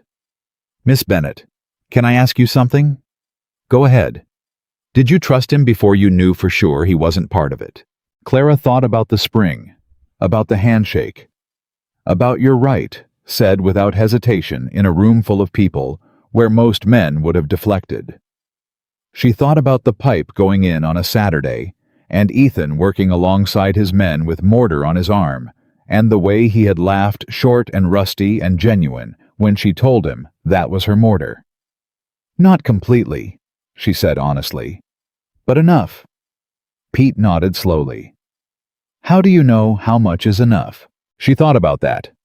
"When the cost of being wrong is something you can survive," she said, "and the cost of not trusting is something you can't." Pete turned that over. He was young enough that you could see him filing things away in real time, adding them to a collection of knowledge he was only beginning to build. "That's wise," he said. "It's practical," she said. "I'm a practical woman." He smiled a little. "Yes, ma'am, you really are." When Ethan came out of Harold's office, he looked like he had run a very long distance without moving. He stood in the doorway for a moment and Clara stood up from the bench and they looked at each other. "Done?" she asked. "Done," he said. "How was it?" "Hard," he said. "Necessary." He leaned against the doorframe and rubbed one hand across the back of his neck. "He asked me about every piece of it, every conversation with my father about the South Valley, every entry in the ledgers, The letter. He exhaled. I told him everything I know, which is, it's more than I realized I knew when you start laying it out for someone. Things that seemed like unrelated comments or business decisions when you line them up. He stopped. They weren't unrelated. No, Clara said. He looked at her with that stripped expression again, and she saw him decide something, and he said, I'm sorry for what my family did to this valley, not just to you, to the Harpers and the Dolans and every family on the south side that's been going without water for 3 years. He said it plainly, without performance, without the over-careful language of a man managing liability. I know that's not enough. I know sorry doesn't re-water anyone's land. But I want you to know I mean it. Clara looked at him for a long moment. I know you do, she said. What are you going to do about it? Something shifted in his face. Not surprise, more like recognition, like she had asked exactly the question he had been asking himself in the long sleepless hours before this morning. I've been thinking about that, he said. Since the barn. I've been thinking about what a person does when they find out the ground they've been standing on was built wrong. And you rebuild it, he said. Honestly, whatever that costs. She held his gaze. That's going to cost a great deal. I know, he said. I know exactly how much. And the look on his face made clear that he had calculated it had sat with the specific numbers of it, the loss, and the difficulty, and the things that would change permanently, and had not looked away from the total. She nodded once. Not approval, she was not in the business of approving his decisions, but acknowledgement of what it cost him to make them. All right, she said. Then let's figure out what comes next. What came next arrived faster than anyone expected, and harder than most had prepared for. Silas Calloway's lawyer reached Dust Creek by Friday evening. A sharp-faced man from Carson City named Aldous Breck, who had the manner of someone accustomed to arriving in difficult situations and making them more difficult for everyone except his client. He went directly to Silas, and by Saturday morning, a counter-complaint had been filed, challenging the legitimacy of the federal lien, the credentials of the surveyor. And this was the part that landed in Clara's chest, like a stone dropped from height, the validity of the original land agreement between Ethan Calloway and Clara Bennett. Harold brought her the news in person, which was how she knew it was serious. On what grounds, she said. Breck is arguing that Ethan didn't have full signing authority without his father's co-signature, Harold said. That the ranch is a family partnership, not solely Ethan's to commit. The agreement was with Ethan individually, Clara said, not the ranch. Breck is arguing the spring's water was a ranch resource, and the arrangement amounts to a ranch asset disposal, Harold said. It's a stretch. It's possibly a significant stretch. But it puts the agreement in question long enough to complicate things. Clara sat very still. He's going after the land again, she said. He's going after everything, Harold said. Silas is fighting on every front simultaneously.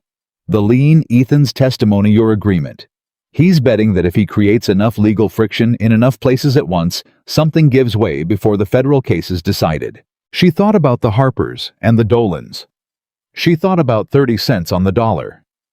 She thought about how a man who had run this particular kind of operation for 3 years knew exactly how to apply pressure until something gave.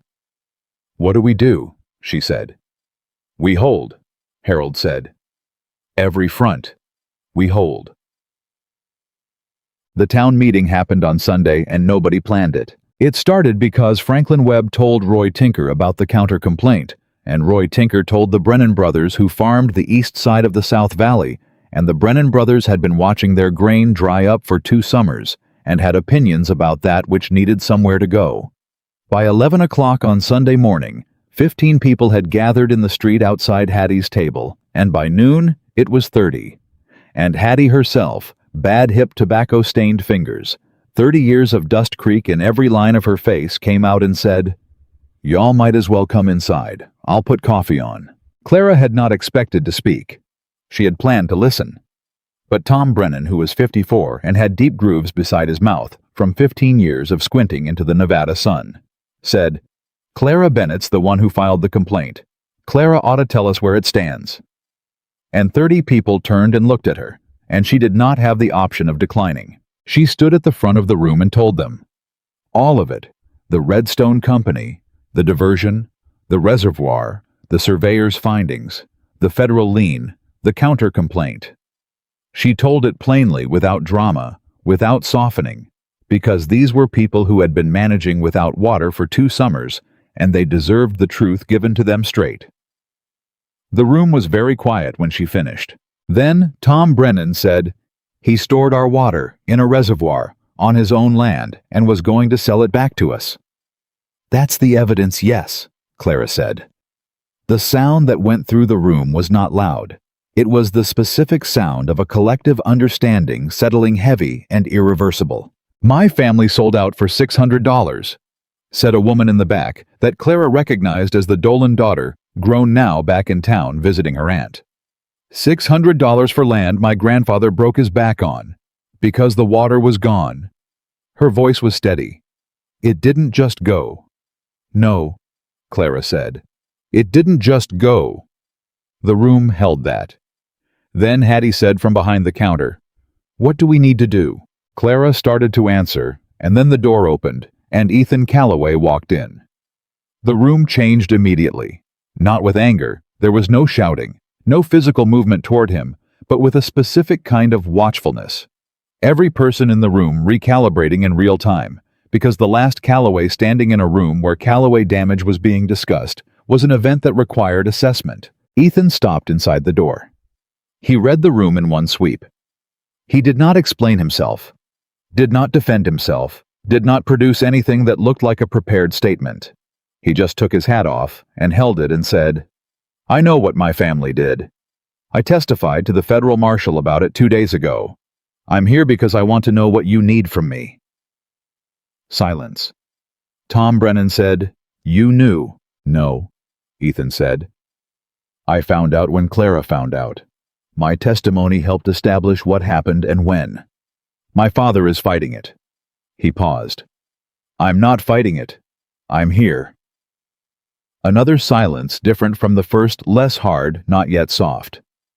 "Your word's worth what exactly?" said a man in the back, whose name Clara didn't know, but whose expression she recognized the specific skepticism of a person who has been on the wrong side of a powerful family's decision before. Ethan looked at him directly. "Right now, not much," he said. "I know that. I'm not asking you to take my word for anything. I'm asking what I can do, and I'll do it, and you can judge by the doing." Clara watched the room watch him. She watched Tom Brennan's face, which was the closest thing Dust Creek's South Valley had to a weather vane for public sentiment. Brennan was a careful man, a fair man, and a deeply skeptical one. He looked at Ethan for a long moment. "The Harpers left," Brennan said. "The Dolans left. That land is in Calloway books now." "Yes," Ethan said. "What are you going to do about that?" And here was the moment. Clara felt it before it arrived, the specific weight of a question that was not asking for a plan, but for a character that was demanding not a promise, but a window into what a man actually was made of. Ethan was quiet for long enough that the silence felt like something with texture.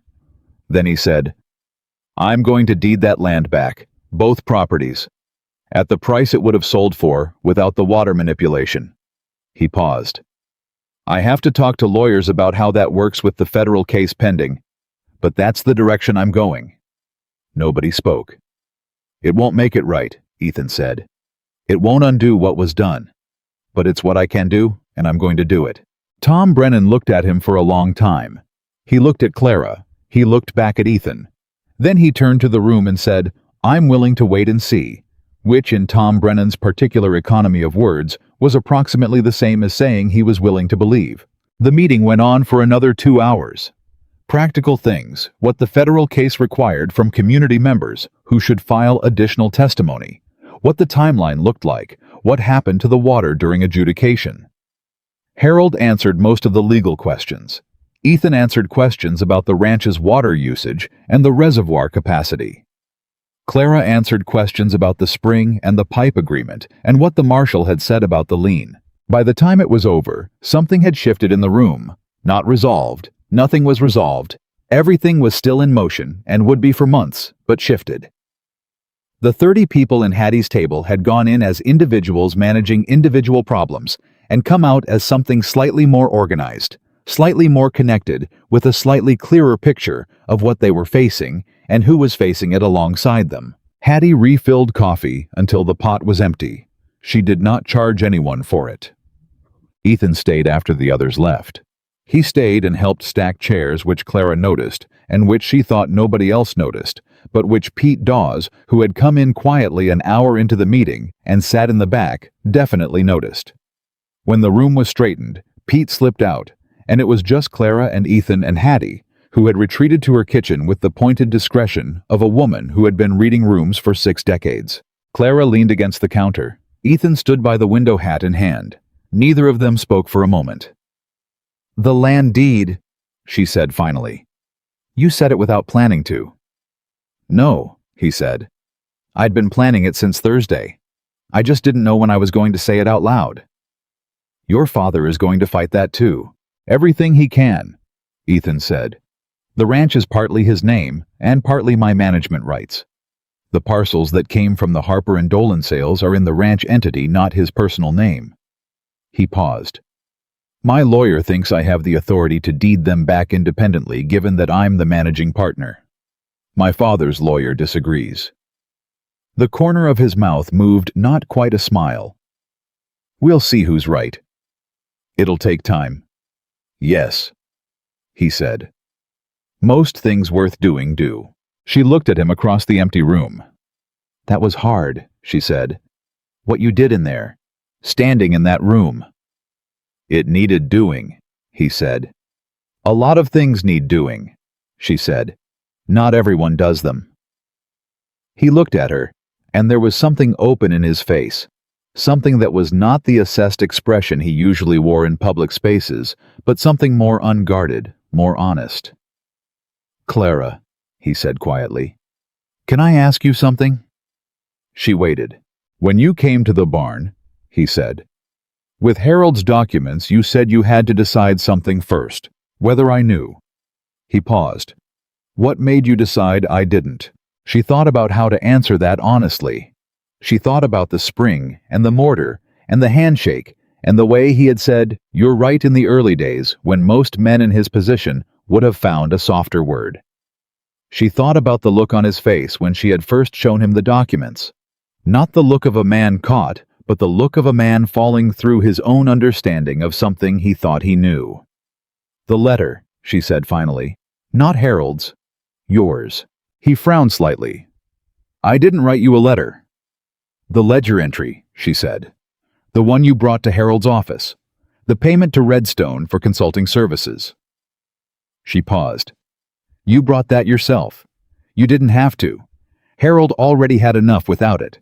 But you went through your own records, and you brought everything you found, including the things that made your family look worse." She held his gaze. A man who knew would have left that out.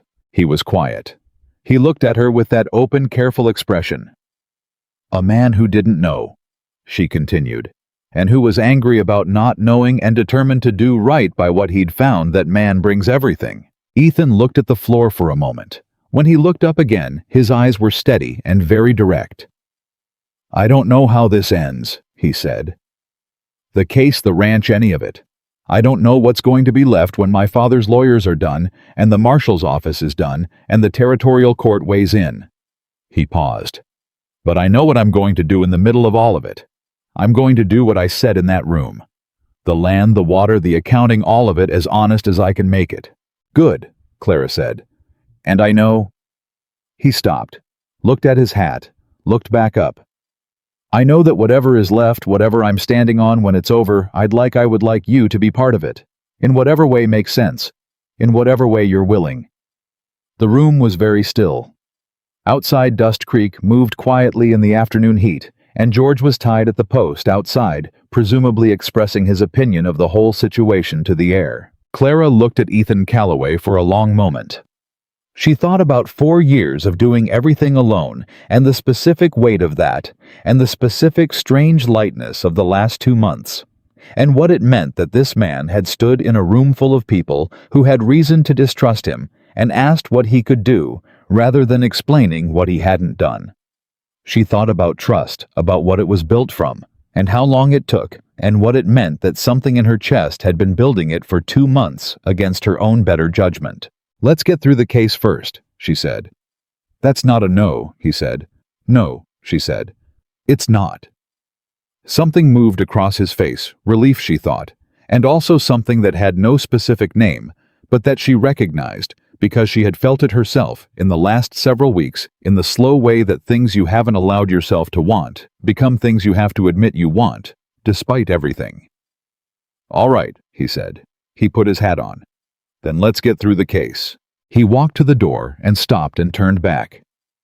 "Clara," he said, "thank you for all of it, for pushing and for trusting and for coming to me instead of around me."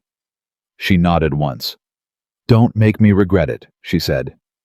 Third time now, same words. But this time something in her chest said she wouldn't.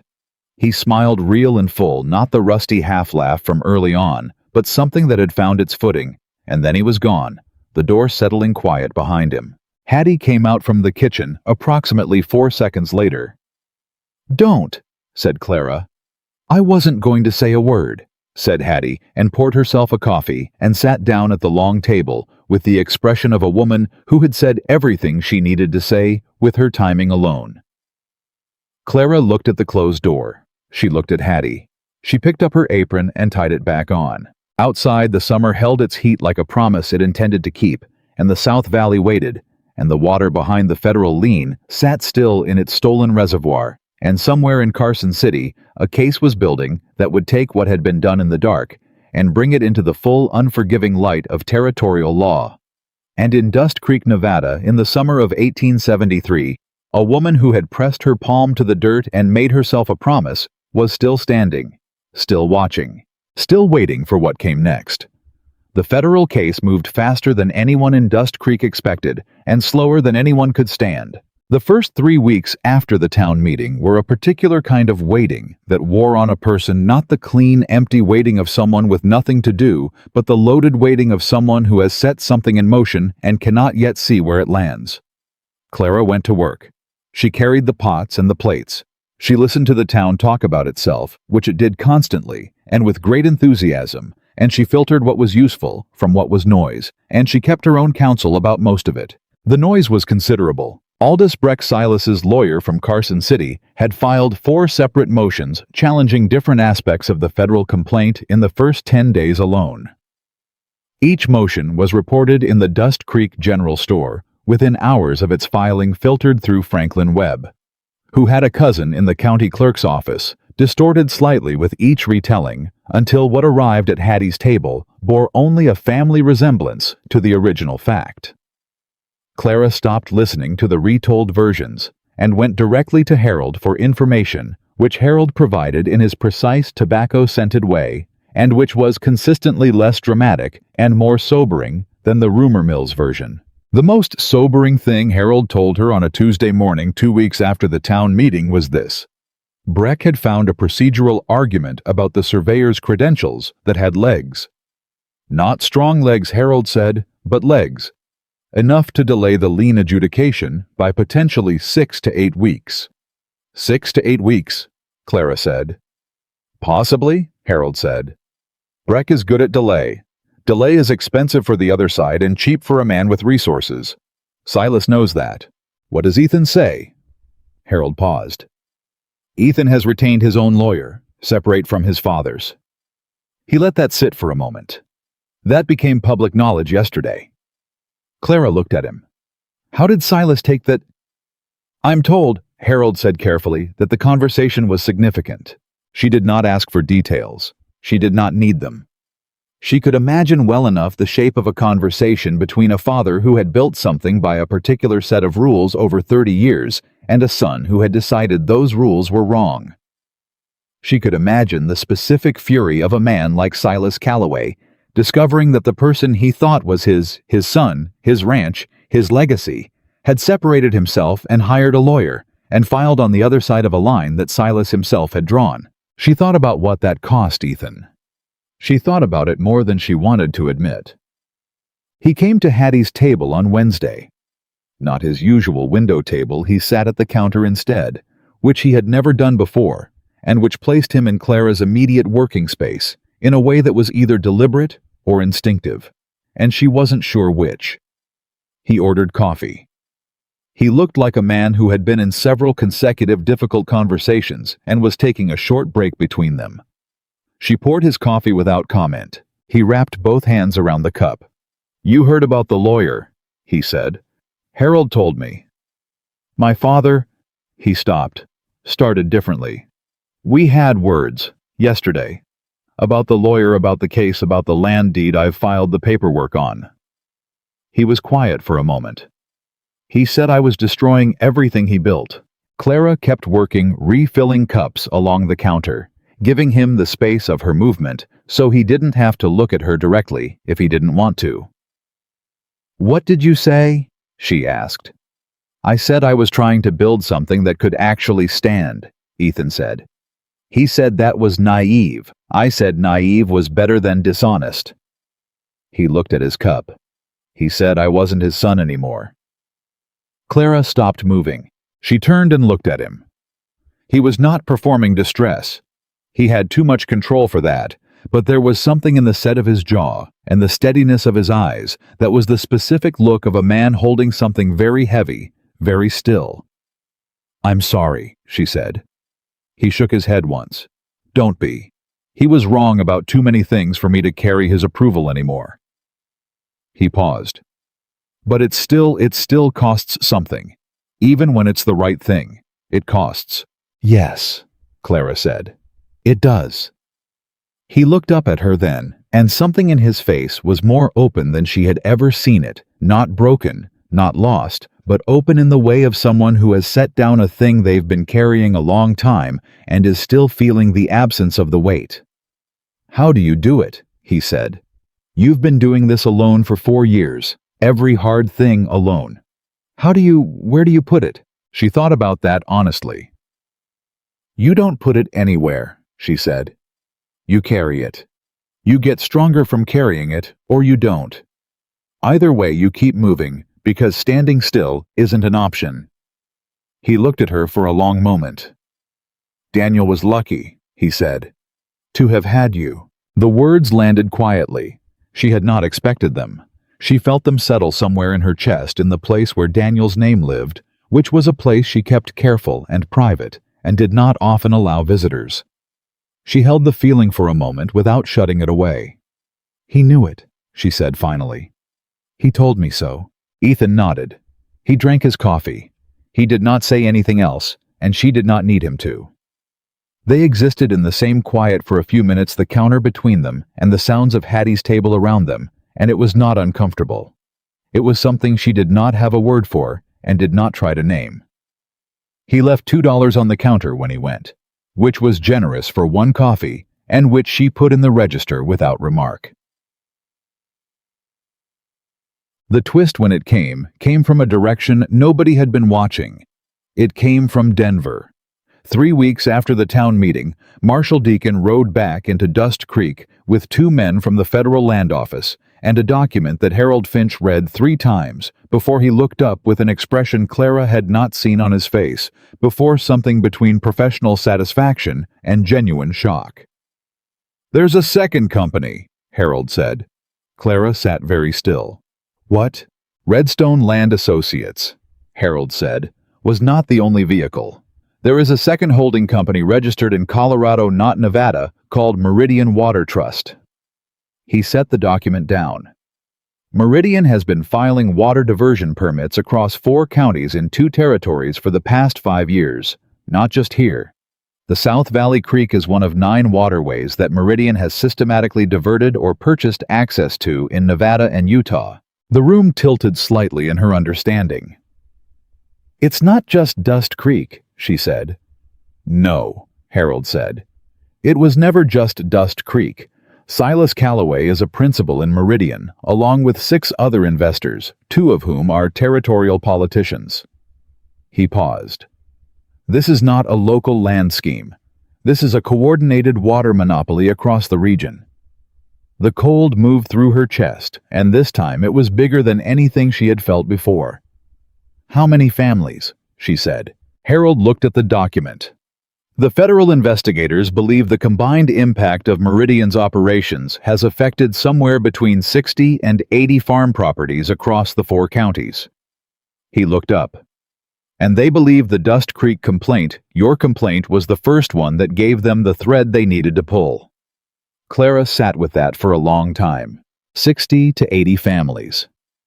3 years of manufactured shortage.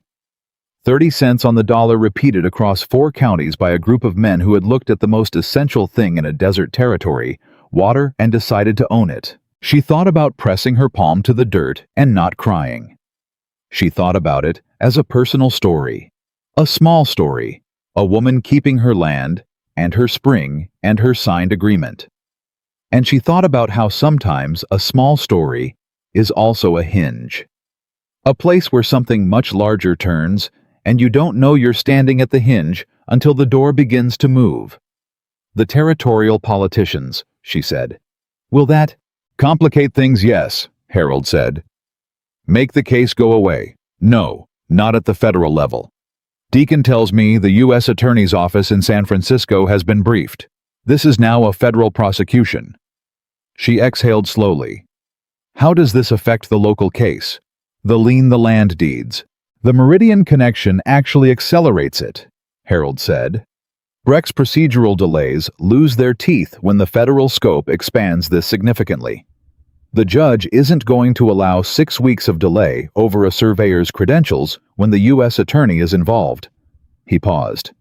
"And Ethan's testimony just became significantly more valuable than it was 2 weeks ago. He's an inside witness to a much larger operation." Clara stood up. "I need to tell Ethan." "He's already been contacted by the federal office," Harold said. "They reached him this morning." She sat back down. "How is he?" she asked, and she did not try to make the question sound casual because it wasn't. Harold looked at her with the quiet understanding of a man who had watched 2 people navigate something difficult together from a close vantage point. "He's steady," Harold said. "He's doing what needs doing. Same as you." She found him at the spring. She had not expected that had thought to look for him at Harold's office, or the ranch gate, or somewhere on the main road. But when she rode out to her property that afternoon, George reluctant and dusty and aggrieved as always, Ethan was there. Standing beside the stone basin, not touching it, just standing near it with his hat off and his eyes on the water moving through Daniel's mortar in the low afternoon light. She tied George and came through the gate and walked up beside him without announcing herself, because he had heard her coming and acknowledged it with a slight shift of his weight, and he did not need announcing. They stood at the spring for a moment without speaking. "Harold told you," Ethan said. "This morning," she said. "You already knew." "Federal office came to the ranch at 7, he said. "Before breakfast." He turned his hat in his hands. 9 waterways, 4 counties, 60 families, maybe more. He was quiet. "I knew my father was a hard man. A ruthless man sometimes. I told myself that was the territory, that's what you had to be to build something out here. I told myself the difference between ruthless and wrong was just a matter of scale." He stopped. "It wasn't." "No," Clara said. "He looked at people who needed water to survive," Ethan said, "and he decided their survival was a market." His voice was very flat. "That's not ruthless. That's something else. Something I don't have a word for that doesn't feel like too small a word." Clara looked at the spring, at the water moving clean and slow through the basin, at the pipe running north toward the Callaway East pasture, which was still carrying water to cattle that were alive because of this place. She thought about all the ways water moved in the world toward a way underground in pipes, in channels, in rivers, in the slow, seep-through limestone that had made this basin possible. She thought about how water did not choose. It just moved toward low ground, toward need. "What did the federal office want from you?" she asked. "Everything I gave Deacon plus more," he said. "They want me to testify before a grand jury in Carson City, probably next month." He paused. They also told me that given the scope of Meridian's operation, the asset seizures will likely include ranch properties purchased using Meridian funds. He turned to look at her. Some of those properties are Callaway holdings. She met his gaze. How much of the ranch? Potentially a third of the total acreage, he said. The parcels directly tied to Meridian transactions. He held her gaze steadily. I could have not said anything. I could have claimed I didn't know about the Meridian connection, and I genuinely didn't not until this morning. I could have limited my testimony to what I knew and stopped there. But you won't, she said. But I won't, he said. She looked at him for a long time. She looked at this man who had ridden into Hattie's table 2 months ago like he owned the sky, and who was standing now at her spring hat in hand, about to voluntarily dismantle a third of his family's ranch because the truth required it. She thought about what Daniel would say. She thought Daniel would say that was a man worth knowing. She thought she agreed. Ethan, she said. After the grand jury, after the case, after all of it. She held his gaze. You said you'd like me to be part of whatever's left. I want you to know I've been thinking about that. He went very still. Not the controlled stillness he wore in public. A different kind. The stillness of someone who is not moving, because moving might break something they don't want to break. And, he said quietly, and I think you're a man who does what he says, she said. I think that took longer to become true than it should have, and I think you know that. And I think the fact that you know it, and you're standing here anyway, about to walk into a federal courthouse and take apart your own inheritance because it was built wrong. I think that's the most honest thing I've ever seen a person do. He was watching her with an expression she had no previous category for. Not hope exactly, something steadier than hope. Something that had already survived being disappointed and was still there anyway. I'm not asking you to trust what I was, he said. I'm asking you to trust what I'm trying to become. I know the difference, she said. I've known it for a while. He reached out and she looked at his hand, and then she took it, and his grip was the same as the handshake at this same spring 2 months ago, firm and level and clean, except that this time neither of them let go at the right moment, because this time the right moment was different, and they both knew it. She looked at their joined hands. She looked up at him. Don't make me regret it, she said. 4th time, same words. I know, he said. I won't. She believed him. The grand jury convened in Carson City on the 14th of September. Clara testified for 3 hours. She brought the original documents, the letter from the water board Harold's research on Redstone, and 4 years of personal testimony about what the South Valley had looked like before the water started disappearing and what it had looked like after. She spoke clearly and without drama, because drama was not necessary when the facts had sufficient weight on their own, and the facts were very heavy. Ethan testified for 6 hours across 2 days, and Clara heard secondhand from Harold, who had gone to Carson City with them both, that the grand jury had been exceptionally quiet during his testimony, which Harold said was the quietest he had ever heard a grand jury, which meant they were listening in the way people listen when something lands. Tom Brennan testified. The Dolan daughter testified. 7 other families from the South Valley and the adjacent counties testified. Pete Dawes testified about the fence line, the wire cutters. Wade Pruitt's instructions, and what he had known, and what he had done, and what he wished he had done differently. And he said all of it without flinching, which Clara heard about, and thought was the mark of a man who had genuinely changed. Silas Callaway's lawyers filed 3 additional motions during the testimony period. All 3 were denied. Silas himself was indicted on 11 counts on the 22nd of September. Aldous Breck issued a statement calling the indictment politically motivated and legally unfounded. The U.S. Attorney issued a statement that was 6 times longer and considerably more specific. The water diversion was ordered reversed immediately pending full remediation. The constructed channel upstream was dismantled by a federal crew in late September, and Clara stood at her spring on the 1st of October and watched the South Creek run fuller than it had run in 3 years, and she put her hand in the water and felt the cold of it against her palm and thought about all the ground it was moving toward. The first snow came early that year in late October, dusting the canyon rim and making the air smell like something new. Clara was at her kitchen table when Ethan knocked at her gate and she went out and unlatched it. She always unlatched it herself. He had never once assumed it would open, and he came through with something in his hand, a folded document which he held out to her. She took it. She opened it. It was a deed. 2 deeds, actually.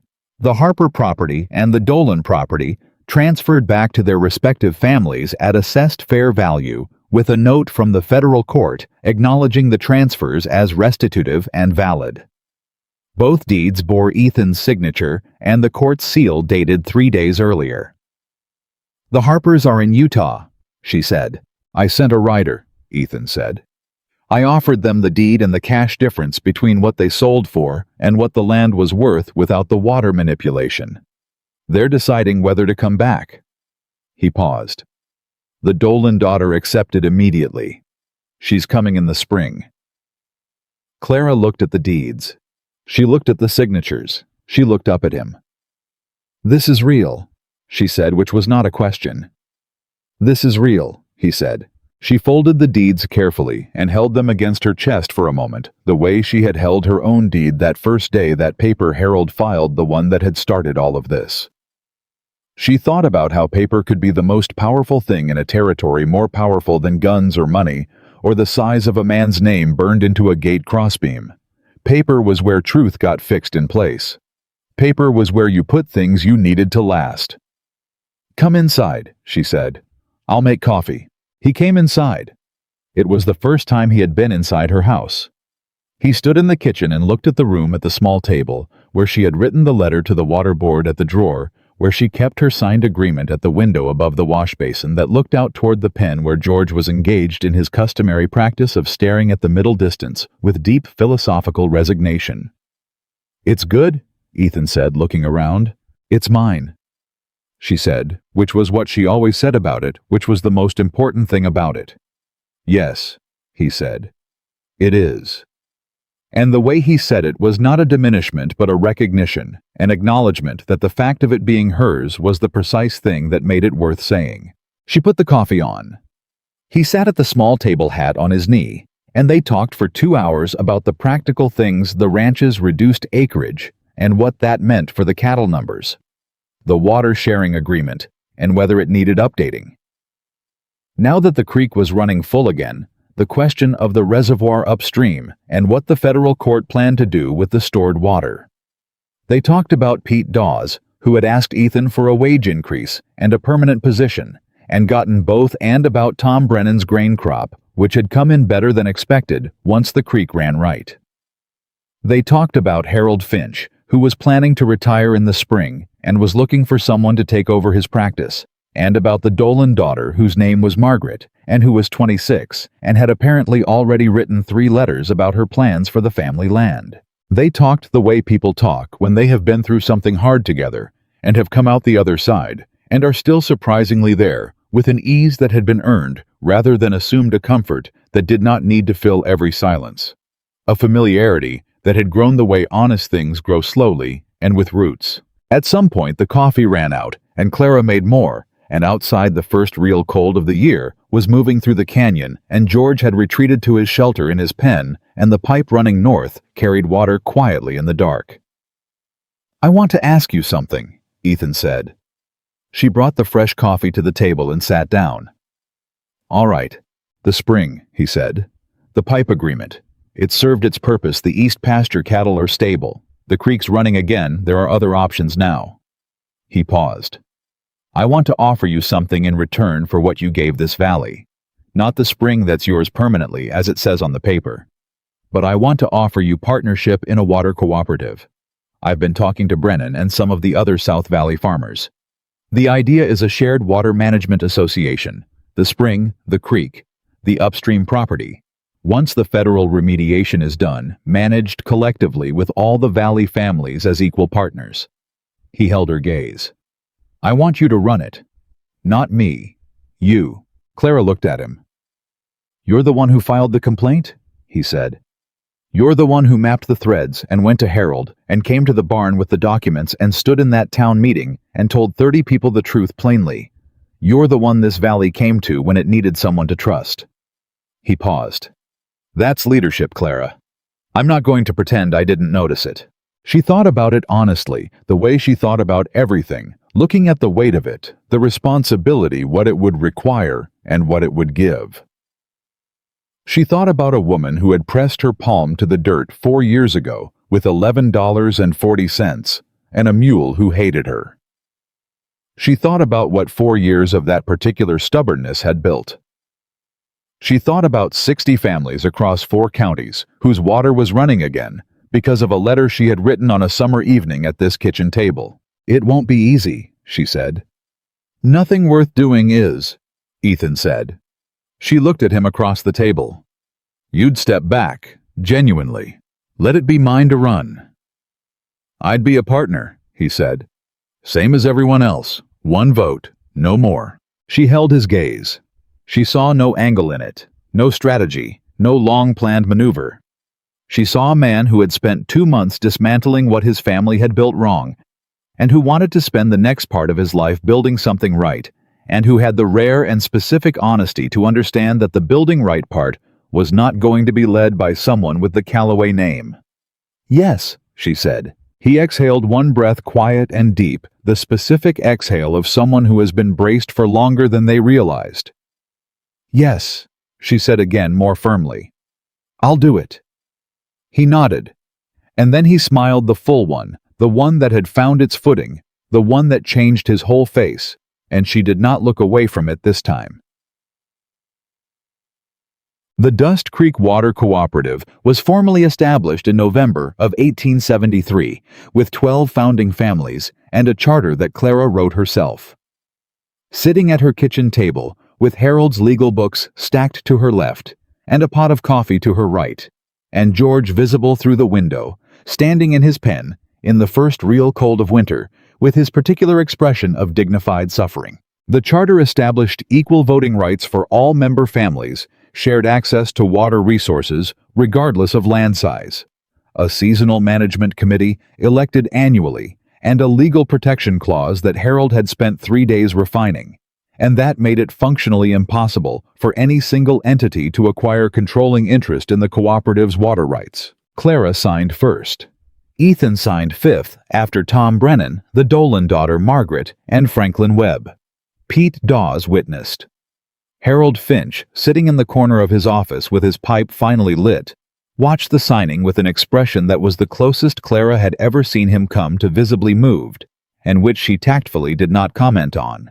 After the signing, she walked home alone through the first light snow of the season, which was falling soft and quiet over Dust Creek, covering the cracked summer earth with something clean and new. She walked past the general store where Franklin had left a lamp in the window, past the Broken Spur Saloon, where piano music came through the wall, past the post office, where the letter she had sent 6 months ago had started something that none of them had fully seen the shape of yet. She came through her gate, unlatching it herself as always, and stood in her yard with the snow coming down around her and George watching her from his shelter with his usual expression of profound resignation, and she pressed her palm flat against the top of the fence post against the cold wood and held it there. She thought about Daniel. She thought about the spring and the mortar and the deed and the paper against her ribs, and the letter to the water board, and the document signed at Harold's desk, and the complaint filed at noon, and Calhoun riding fast through the heat, and 30 people in Hattie's table, and the sound of the creek running full. She thought about 60 families. She thought about Margaret Dolan coming in the spring. She thought about Pete Dawes, 19 years old, and learning to choose right. She thought about a cooperative charter signed in November that would outlast all of them if they did it right. She thought about Ethan Callaway, who had walked into Hattie's table like he owned the sky, and had ended up at her kitchen table asking her to lead the thing he was offering, and who had signed fifth without resentment, without condition, without anything but the specific steadiness of a man who had decided what kind of person he was going to be and was doing the work of becoming it. She was not alone. That was the fact she kept arriving at from every direction at the end of every thought. She was not alone. She had not been alone for months, and she had not fully let herself know it until now, standing in the snow with her hand on the fence post in the yard that was hers, on the land that was hers, in the life that she had built with her own hands from $11.40 and 4 years of stubbornness And one summer that had changed everything. She was not alone, and the water was running, and the charter was signed, and the valley was coming back, and spring was 4 months away, and she was ready. She lifted her hand from the post. She squared her shoulders. She walked to her door, and she went inside, and she did not look back. Not because there was nothing behind her worth seeing, there was everything behind her, but because everything ahead of her was also worth seeing, and Clara Bennett had never been a woman who looked away from what was coming. She had never been that woman, and she was not that woman now. She was the woman who had stood at the fence line and asked for a paper. She was the woman who had pressed her palm to the dirt and made a promise. She was the woman who had filed the complaint, signed the charter, written the letter, and refused to sell a single inch of ground that was rightfully hers. And this valley, her valley, their valley. Now this valley was finally fully and permanently free.